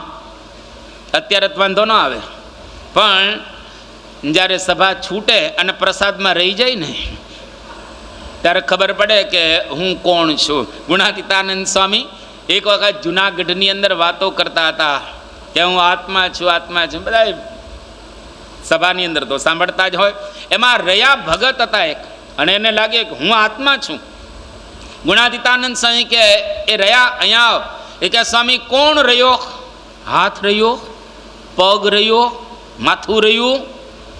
હું તો આત્મા છું. ગુણાતીતાનંદ સ્વામી કે સારું, સમયે તને કહેશું કોણ રહ્યો. ને બન્યું એવું કે આ રહ્યા ભગત મંદિરના કામકાજ માટે બહારગામ ગયા હતા. સવારમાં બહાર ગયા હતા અને સાંજે પાછા આવી જવાના હતા. અને એ દરમિયાન ગુણાતીતાનંદ સ્વામીએ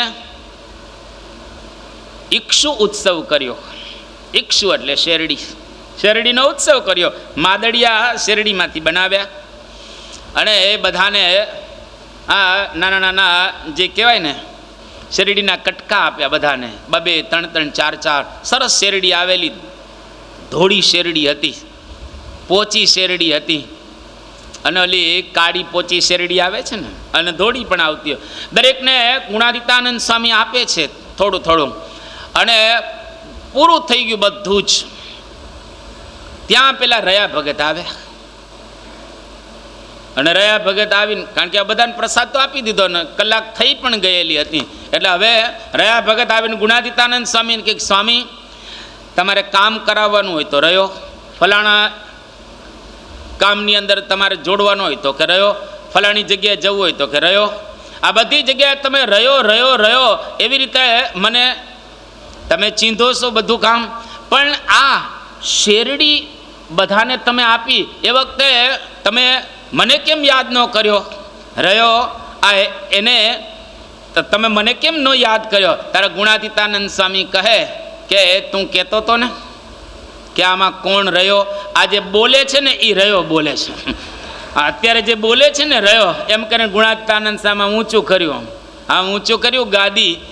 અને એ વખતે કે રહ્યા જો તારા અહીંયા આગળ રાખેલા છે 2-3 આ માદડિયા કે આ પ્રકારે કટકા શેરડીના રાખેલા છે, પણ હવે બોલતો નહીં કે કોણ રહ્યો. આ બોલે છે ને રહ્યો છે. એટલે સમયે ખબર પડે કે આપણે કેવા આત્મા છીએ. બધું બરાબર ગોઠવાઈ ગયું તો આત્મા છીએ જ, પણ જ્યારે ગોઠવાય નહીં ત્યારે ખબર પડે કે આપણે કેવા આત્મા છીએ. એટલે ટૂંકમાં આપણે જીવાત્મા છીએ અને અજર છે, અમર છે, સુખરૂપ છે, એનો કોઈ દિવસ નાશ નથી થતો. અને જીવાત્મા ભગવાનની આરાધના કરે અને શરીર, ઇન્દ્રિયો, અંતઃકરણ અને જગતમાં આસક્તિ ન રાખે તો એ મોક્ષને પ્રાપ્ત કરી શકે. બસ આ જીવાત્માનું જ્ઞાન છે અને દરેકે આવું પ્રાપ્ત કરવું. આ પહેલું તત્વ. બીજા તત્વની અહીંયા આગળ વાત કરે છે કે બીજું તત્વ છે ઈશ્વર. હવે ઈશ્વરનો કોન્સેપ્ટ આપણા સંપ્રદાય પ્રમાણે એ પ્રકારનો રહેલો છે. આપણે 5 તત્વ છે: જીવ, ઈશ્વર, માયા, બ્રહ્મ ને પરબ્રહ્મ. ઈશ્વર તત્વ એટલે બ્રહ્માદિક જે દેવતાઓ રહેલા છે ત્યાંથી પ્રારંભ થાય અને પ્રધાન પુરુષ સુધી આ બધા ઈશ્વરો આવે. એ ઈશ્વર તત્વો પણ ભગવાનની આરાધના કરી રહેલા છે. એ પણ જીવથી થોડા મહાન રહેલા છે, પણ માયા એને પણ ઉલ્લંઘવાની છે. એ આપણા શાસ્ત્રોની અંદર વાત કરવામાં આવી છે. અને ત્રીજી વાત અહીંયા આગળ મુક્તાનંદ સ્વામી નીલકંઠ વર્ણીને માયાની કરી રહ્યા છે. માયા એટલે શું? હમણાં આપણે પ્રેક્ટિકલ કરીશું. માયા કોને કહેવાય? માયા 2 જ વસ્તુ એની અંદર છે. એક તો હું અને બીજું મારું. આને કહેવાય માયા. તુલસીદાસજી રામાયણમાં અદ્ભુત ચોપાઈ લખેલી છે, પણ ચોપાઈને સાંભળતા પહેલા આને થોડું સમજી લઈએ કે દુનિયાની અંદર તમને જેટલું જળ દેખાય, જે હલતું ન હોય ને એ માયા. હલે નહીં એને કહેવાય માયા. આ માય કેવા છે? હલે છે પોતાની જાતે, નથી હલતા, તો આને શું કહેવાય? માયા. આ બાજુમાં રહેલું છે એ હલતું નથી, તો એને શું કહેવાય? માયા. આ સ્પીકરો રહેલા છે હલતા નથી, તો એને શું કહેવાય? માયા. તમારી પાસે સારી કાર હોય, જાતે કંઈ કાર હલે નહીં, એને ચલાવવી પડે, એને શું કહેવાય? માયા. તમારો પલંગ હોય સારો ગમે તેવો, એને શું કહેવાય? માયા. તમારું ઘર ગમે તેટલું સારું હોય, એને શું કહેવાય? માયા. અનંત કરોડો બ્રહ્માંડોની અંદર જે મટીરિયલ રહેલું છે, જેમાંથી કંઈક વસ્તુ બનાવવામાં આવે છે, એને કહેવાય માયા. જળ માયા છે. તમને સમય મળે, અત્યારે તો થોડોક સમય મળશે ખરો, તમારી પાસે મોબાઈલ પણ છે, એની અંદર વચનામૃત એપ એટલે કે એપ્લિકેશન ડાઉનલોડ કરી લેજો. ન તમને આવડતું હોય તો જેને ડાઉનલોડ કરેલી હોય એની પાસેથી તમે ડાઉનલોડ કરી લેજો. વચનામૃત પ્રથમનું 12મું એને તમે વાંચજો. એની અંદર આ માયાનો થોડોક વિસ્તાર બતાવવામાં આવેલો છે. તમે વાંચશો એટલે ખબર પડશે કે માયા જડ ચિદાત્મિકા છે. જડ એટલે હલે નહીં, અને જડ ચિદ એટલે ચૈતન્ય. એ ચૈતન્ય પણ છે ને જળ પણ છે. હવે એક વસ્તુ બે કેવી રીતે હોઈ શકે? જડે હોય ને ચૈતન્ય હોય. પણ માયા માટે જડ ચિદાત્મિકા શબ્દ વપરાયેલો છે. માયાના ગર્ભમાં જીવો અને ઈશ્વરો રહેલા છે, ચૈતન્યો બધા, એટલે માયાને જડ ચિદાત્મિકા બતાવવામાં આવી. એ માયા આપણને હેરાન કરે છે. બસ સમજશો તો એનો ત્યાગ કરી શકશો. જો સમજાશે નહીં તો આ એક પારાયણ નહીં, ઘણી પારાયણો આપણે સાંભળીએ, પ્રવચનો સાંભળીએ, બાપાનો લાભ લઈએ, મંદિરના દર્શન કરીએ, તો પણ માયા ટળે નહીં. સમજણ આવી જાય તો તરત માયા ટળી જાય. જળની અંદર ક્યાંય વૃત્તિ રાખવાની નહીં. બસ આટલું જ. જે વસ્તુ જળ દેખાય એની અંદર આપણે વૃત્તિ નહીં રાખવાની, એને બદલે ચૈતન્ય દેખાય ત્યાં વૃત્તિ રાખવાની. તમારો બંગલો કેવો છે? જળ, એમાં વૃત્તિ નહીં રાખવાની. ગાડી કેવી છે? જળ, એમાં વૃત્તિ નહીં રાખવાની. ધંધો કેવો છે? જળ, એમાં વૃત્તિ નહીં રાખવાની. પણ ચૈતન્ય ભગવાન અને અક્ષર બ્રહ્મ એટલે કે પરમ પૂજ્ય મહંત સ્વામી મહારાજ, એની અંદર વૃત્તિ રાખીએ તો જળમાંથી આપણી વૃત્તિ જતી રહે. આટલું જ કરવાનું છે. હવે તુલસીદાસને આપણે યાદ કરી લઈએ અને રામાયણમાં આનો વિસ્તાર કર્યો છે કે મેયર મોર તોરતે માયા જેહી બસ કિન હે જીવન કાયા. મેયર મોર તોરતે માયા જેહી બસ કિન હે जीवन काया.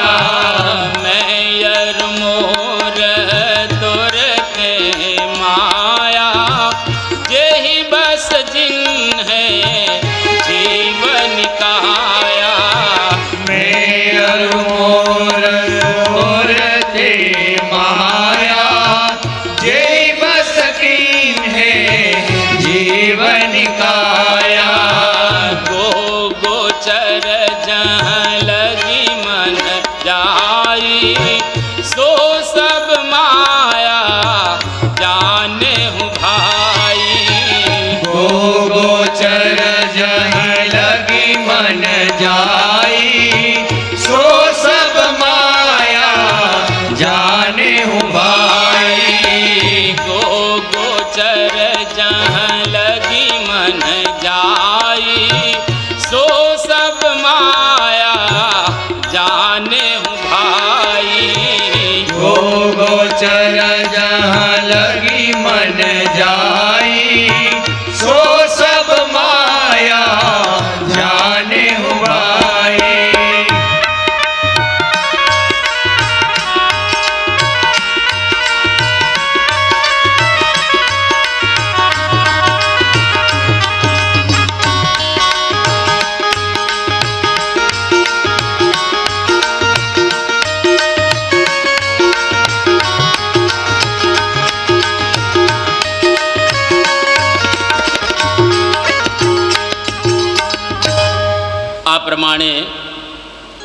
તુલસીદાસજીએ એ રામાયણની અંદર અને આધારાનંદ સ્વામીએ અહીં આગળ માયાનો વિસ્તાર કરેલો છે કે હું અને મારું એ માયા રહેલી છે. એટલે હું ભાવ ટાળી દેવો અને મારાપણાનો ભાવ પણ ટાળી દેવો. આ બે ભાવ ટળે એટલે આપણે માયાથી પર થઈ જઈએ. ક્યારેય જગતમાં હું ભાવ નહીં રાખવાનો કે મેં કર્યું, મારાથી થયો, હું ન હોત તો આ ન થઈ શકત. આવો ક્યારેય હું ભાવ રાખવાનો જ નહીં. અને આજે આપણે ખરેખર જોઈએ છીએ કે મહાન પુરુષોએ ઘણું સમાજની અંદર કરેલું હોય છે, પણ ક્યારેય એવું નથી બોલતા કે આ મેં કર્યું.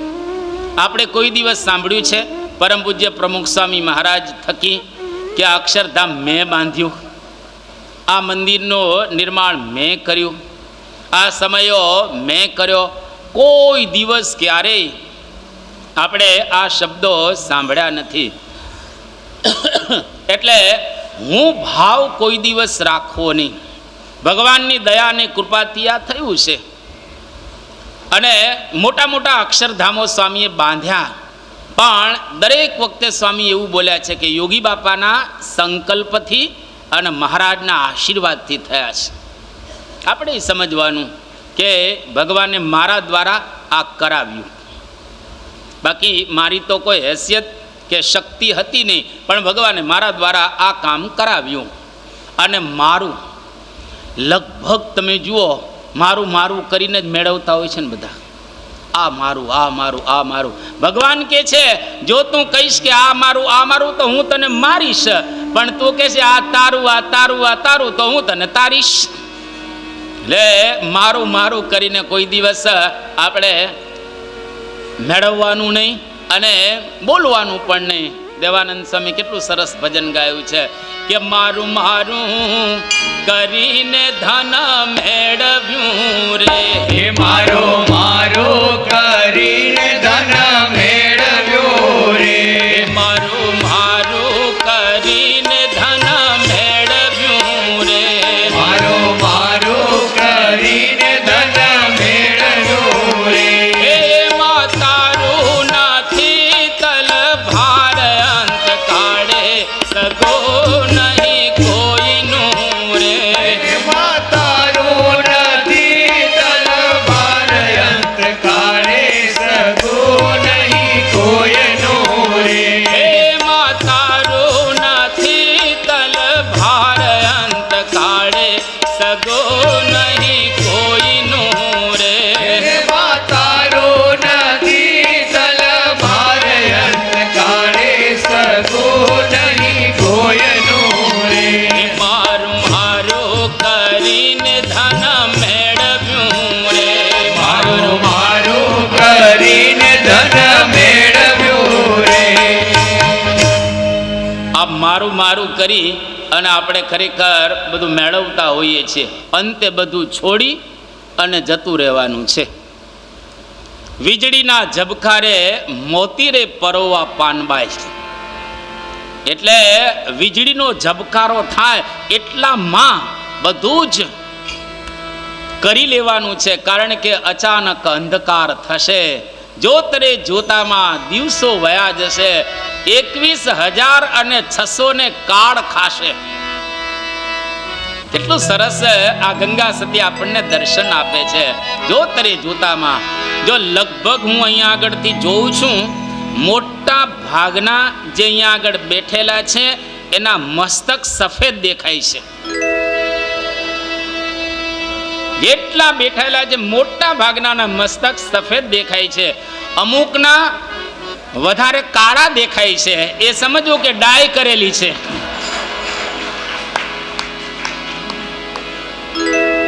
એનો મતલબ શું થયો? વાળ ધોળા થઈ ગયા. વાળ ધોળા થયા એટલે હવે જાગવાનો પણ ટાઈમ આવી ગયો. માણસ જાગતો જ નથી.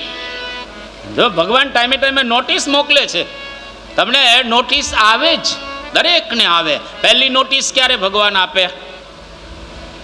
આપણે જ્યારે આમ જગતની અંદર ચાલતા હોય તો ગોઠણમાં વા થાય.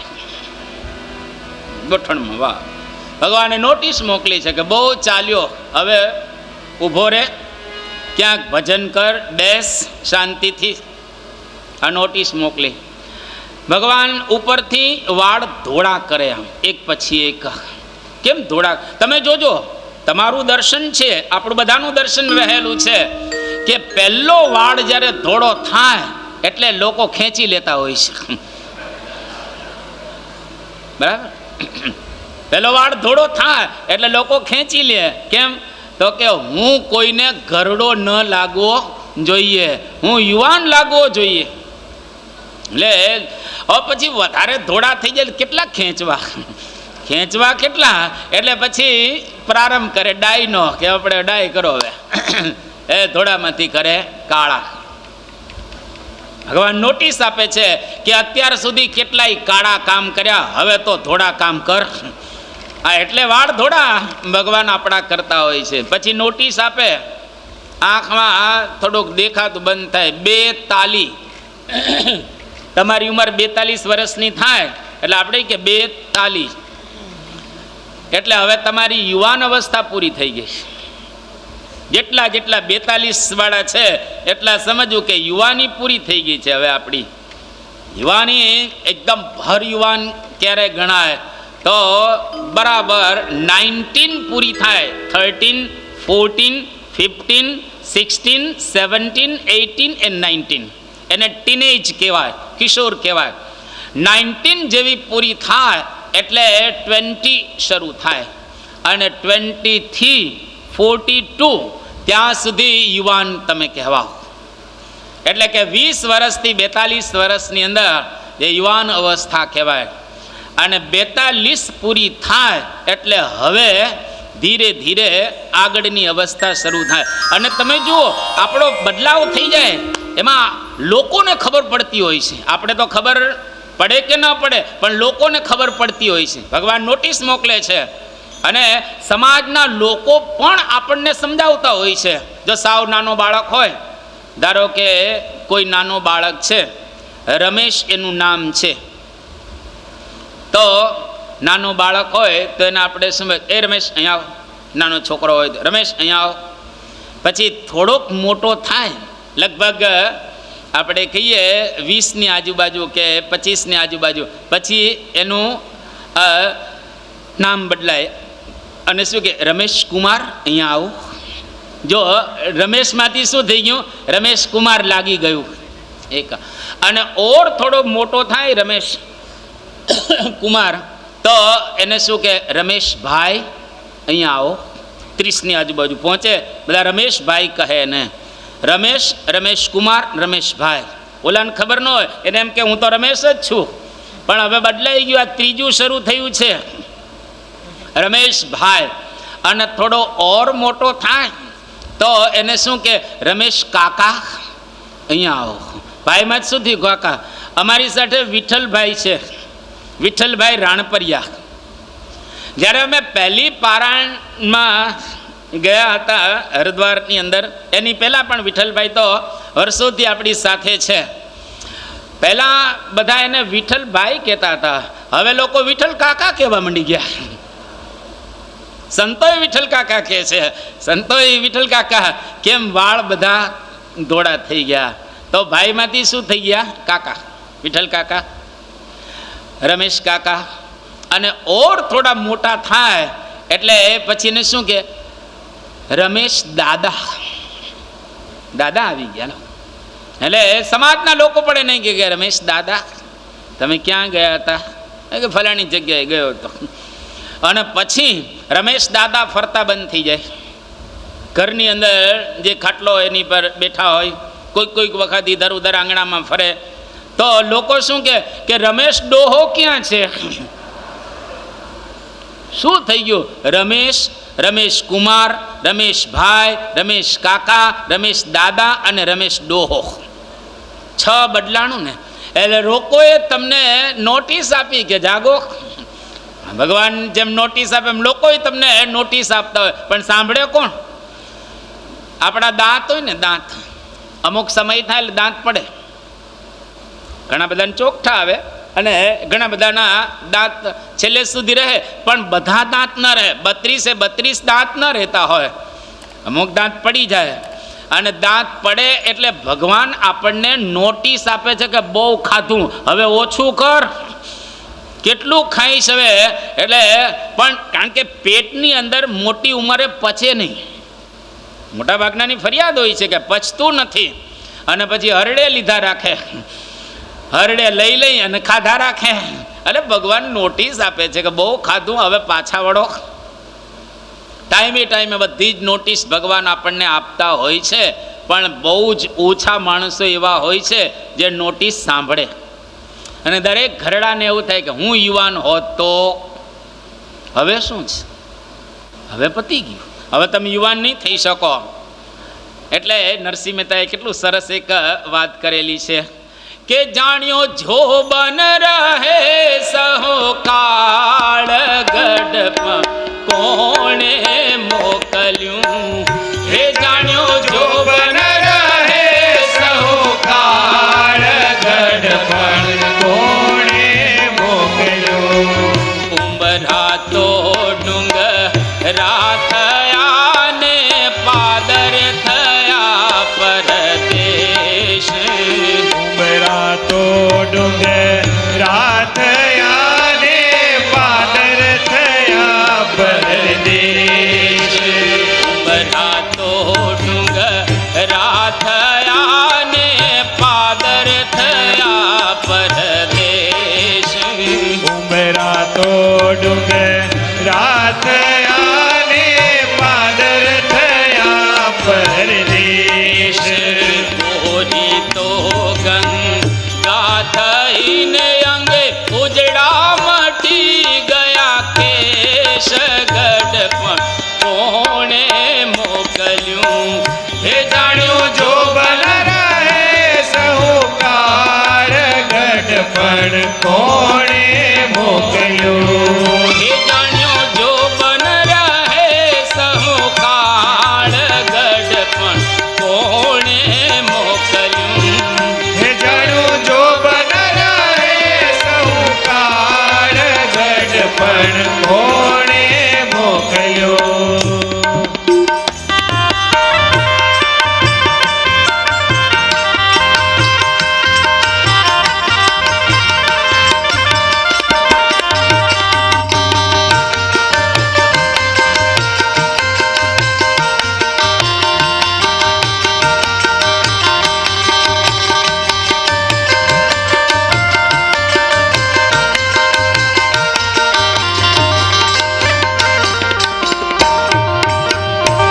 આ પ્રમાણે નરસિંહ મહેતાએ બહુ સરસ વાત કરી કે જાણ્યું જોબન રહે સહુ કાળ ગઢ પણ કોણે મોકલ્યું. ભગવાને મોકલ્યું છે. હા, ભગવાને મોકલેલું છે ગઢ પણ. આપણે કંઈ ઈચ્છતા નથી પણ આવી જાય છે. પણ મહાપુરુષો એવું કહે છે જેવા યુવાન શોભે એવા જ ઘરડા શોભતા હોય છે.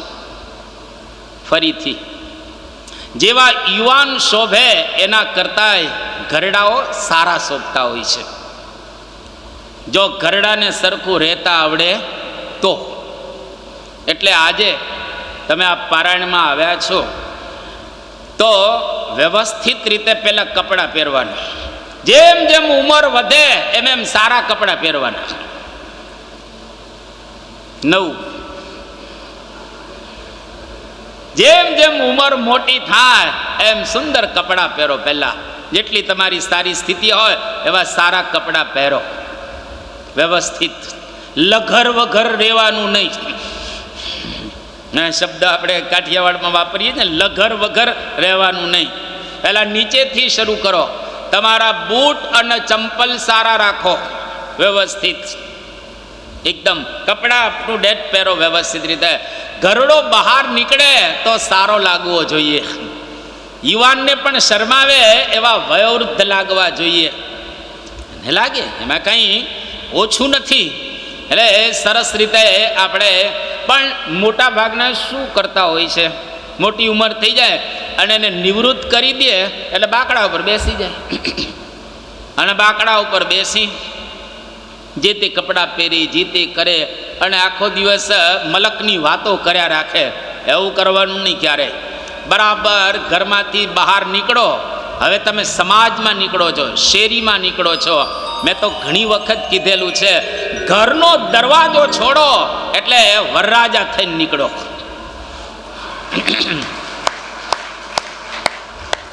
ઘરનો દરવાજો છોડો એટલે વરરાજા થઈને નીકળો તમે. કારણ કે હવે સમાજ તમારી સામે જોવાનો છે. સમાજ તમને જોશે, એની આંખ તો ઠરવી જોઈએ ને તમારા શરીર ઉપર. એના ચહેરો તમને જોઈ અને પ્રફુલ્લિત તો થવો જોઈએ ને. એટલે આપણા ઘરની અંદર તમારે જે રીતે રહેવું હોય રહો, પ્રેમથી કંઈ વાંધો નહીં. કારણ કે તમે જ બધા સદસ્યો છો ઘરના. પણ ઘરનો દરવાજો છોડો એટલે અપ ટુ ડેટ, વ્યવસ્થિત બની ઠની અને ઘરના દરવાજાને છોડો તમે.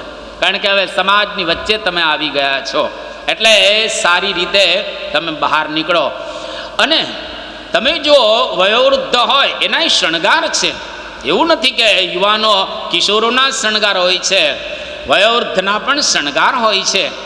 તમે સારી કંઠી પહેરેલી હોય, સારી વીંટી પહેરેલી હોય, સારા બૂટ ચંપલ ધારણ કરેલા હોય અને ઇસ્ત્રી ટાઈટ કપડાં પહેરેલા હોય. ઇસ્ત્રી ટાઈટ સફેદ કપડાની પણ એક શોભા છે. તમે આજે જોશો સમાજની અંદર એ લોકો સફેદ કપડાં પહેરીને, ખાદીના જ કપડાં હોય, ખાદી જ. ખાદી મોંઘી છે સામાન્ય કપડાં કરતાં. નોર્મલ કપડાં કરતાં ખાદીના કપડાં મોંઘા છે. ખાદીના કપડાં હોય પણ ઇસ્ત્રી ટાઈટ કપડાં હોય તો ઓલાને પણ આ શરમાવે.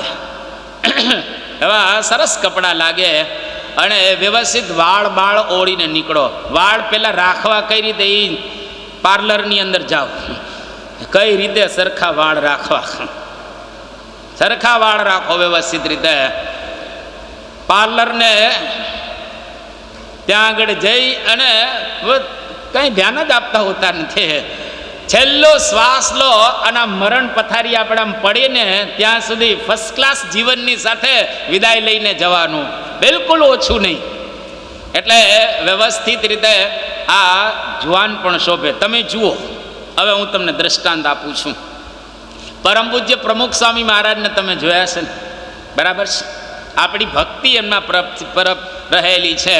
પરમ પૂજ્ય પ્રમુખ સ્વામી મહારાજ જ્યારે બહાર નીકળે તો કેટલા શોભે છે. એનું ગાતરિયું, એનું ધોતિયું, એના આ ચંપલ. અને આમ તમે જુઓ તો તમને લાગે કે વાહ, આમ બહારથી પણ લોકોને ગમે.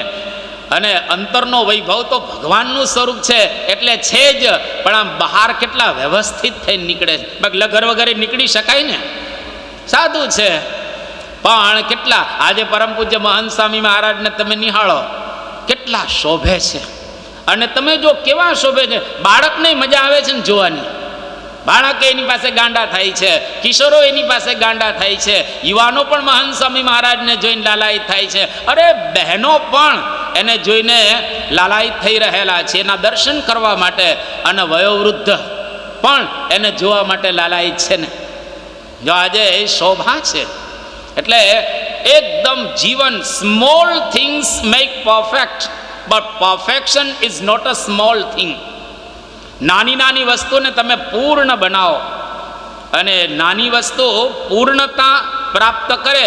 એ પૂર્ણતા કોઈ નાની વસ્તુ રહેલી નથી.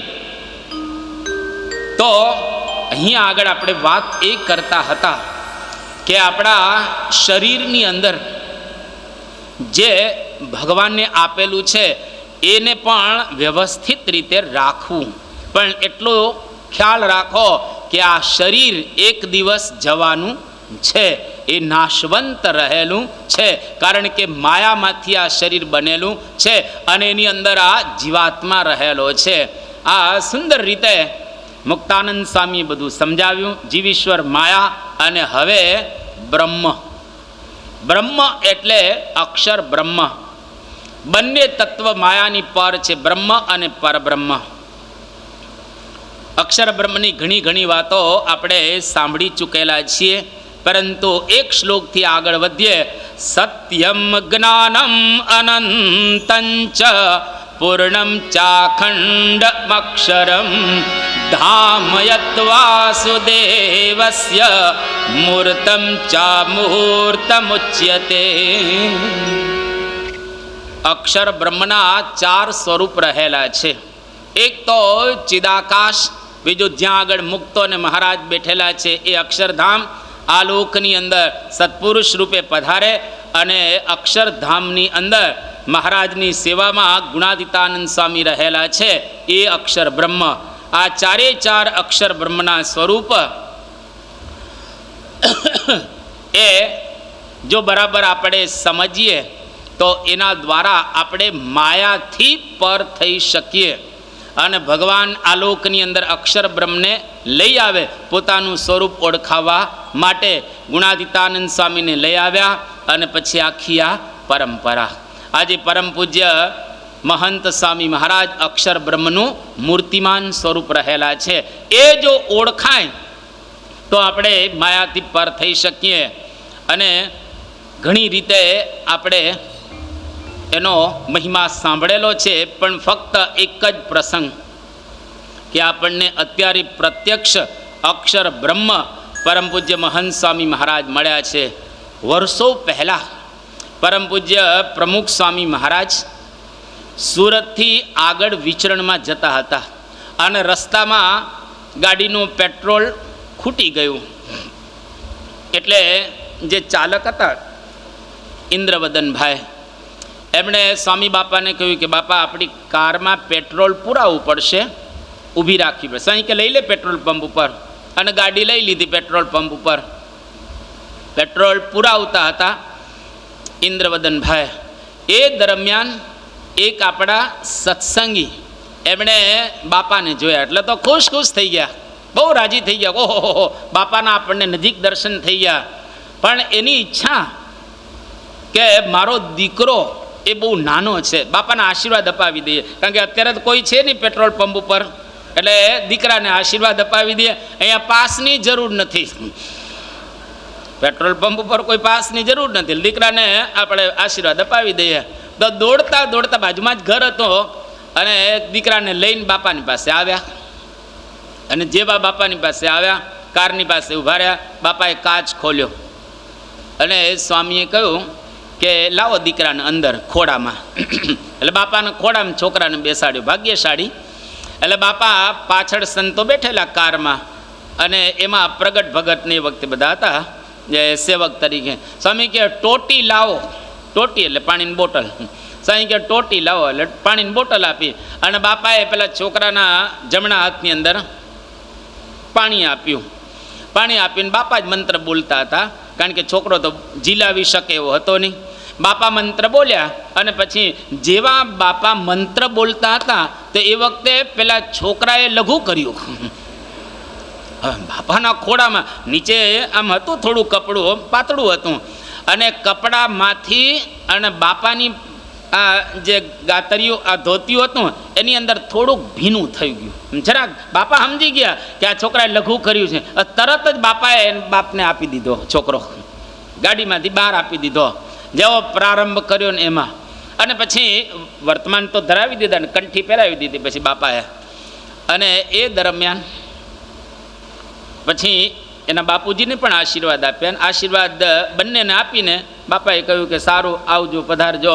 બાપા અમારા કુટુંબની અંદર પણ શાંતિ થાય એવા આશીર્વાદ બાપાએ આશીર્વાદ આપ્યા અને છોકરા માટે પણ આશીર્વાદ આપ્યા. અને જેવા પેલા લોકો ગયા, હજી તો આમ જતા હતા, નજીક જ હતા, એ વખતે કાચ બંધ કર્યો બાપાએ. જેવો કાચ બંધ કર્યો એટલે પ્રગટ ભગત પાછળ બેઠા હતા અને બાપાની સાથે એને સખા ભાવ. એટલે પ્રગટ ભગતે કહ્યું કે બાપા આખી દુનિયામાં તમે બધાને પાણી આપીને વર્તમાન ધરાવો છો, આ છોકરાએ તમને વર્તમાન ધરાવ્યા. પાણી પેશાબ કર્યો ને, આ છોકરાએ તમને વર્તમાન ધરાવ્યા. તો પ્રમુખ સ્વામી મહારાજ બહુ જ હોશિયાર અને એકદમ પ્રત્યુત્પન્ન મતિવાળા, અતિશય પાવરફુલ બાપા હતા. તરત બાપાએ કાચ ઉતાર્યો અને પેલા તો નજીક જ હતા. સાંઈ કે અહીંયા આવો. તરત નજીક આવ્યા તો ખુશ થઈ ગયા. એ બાપાએ મને બીજી વાર બોલાવ્યો, પણ બાપાને બીજું કેવું તો બાપાએ એને નજીક બોલાવ્યા અને પોતાના દીકરાને લઈને આવ્યા. જેવા નજીક દીકરાને લઈને આવ્યા તો સ્વામી બાપાએ પૂછ્યું કે આ દીકરાનું નામ શું પાડ્યું છે?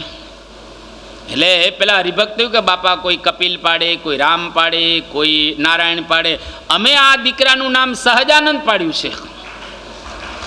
તો સ્વામી બાપા આમ પાછળ જોઈ અને પ્રગટને કહે છે કે પ્રગટ, અમને તો એક સહજાનંદ વર્તમાન ધરાવે, અમને બીજા કોઈ વર્તમાન ન ધરાવે. જો અક્ષર બ્રહ્મ, અમને તો એક સહજાનંદ વર્તમાન ધરાવે. એટલે કે સત્પુરુષ એ મૂર્તિમાન અક્ષર બ્રહ્મનું સ્વરૂપ રહેલું છે. એને જો આપણે ઓળખીએ તો પુરુષોત્તમ નારાયણને આપણે સારી રીતે ઓળખી શકીએ. અને સ્વયં પુરુષોત્તમ નારાયણ આજે લોજની અંદર એ રહેલા છે. અને લોજમાં મુક્તાનંદ સ્વામીના આ 5 જે પ્રશ્નો એ સાંભળી અને એ મહારાજ બહુ જ પ્રસન્ન થયા. અને ત્યાં આગળ મહારાજે રહેવાનો સંકલ્પ કર્યો. નીલકંઠ વર્ણીએ વિચાર્યું કે હવે આ આશ્રમની અંદર મારે રહેવું છે. અને ત્યાં નીલકંઠ વર્ણી હવે રહે છે. અને બાકીની આગળની લોજની લીલા આપણે સવારના સત્રની અંદર માણીશું. બરાબર 11:30નો સમય થયો છે. અને આજે તમે બધા વહેલા ઉઠ્યા છો એટલે શાંતિથી જમીન સૂઈ જજો. અને બરાબર સાંજે આપણે 7:45 વાગે પુનઃ આ દોરને આગળ લંબાવીશું. અહીં આગળ 2 મિનિટ ધૂન બોલાશે અને ત્યાર પછી આગળની જાહેરાતો આપણે સાંભળીને વિદાય લેશું.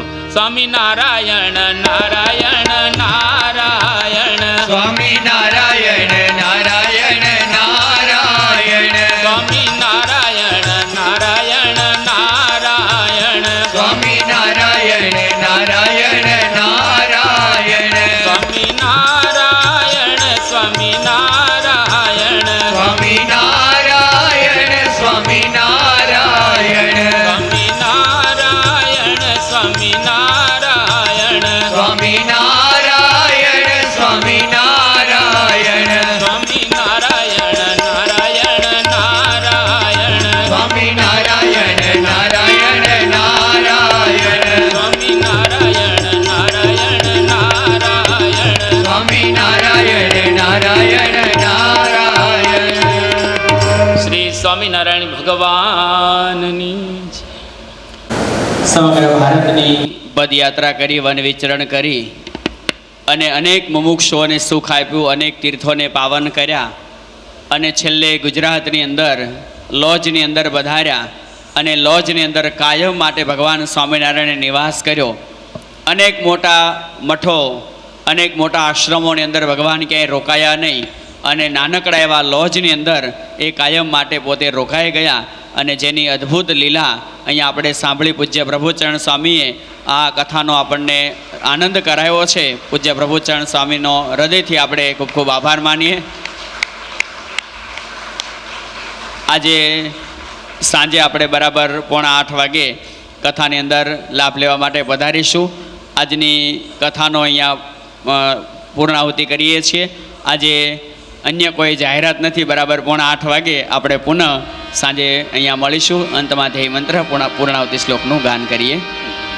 ગુણાતીतं ગુરું પ્રાપ્ય બ્રહ્મરૂપં નિજાત્મનઃ વિભાવ્ય દાસભાવેન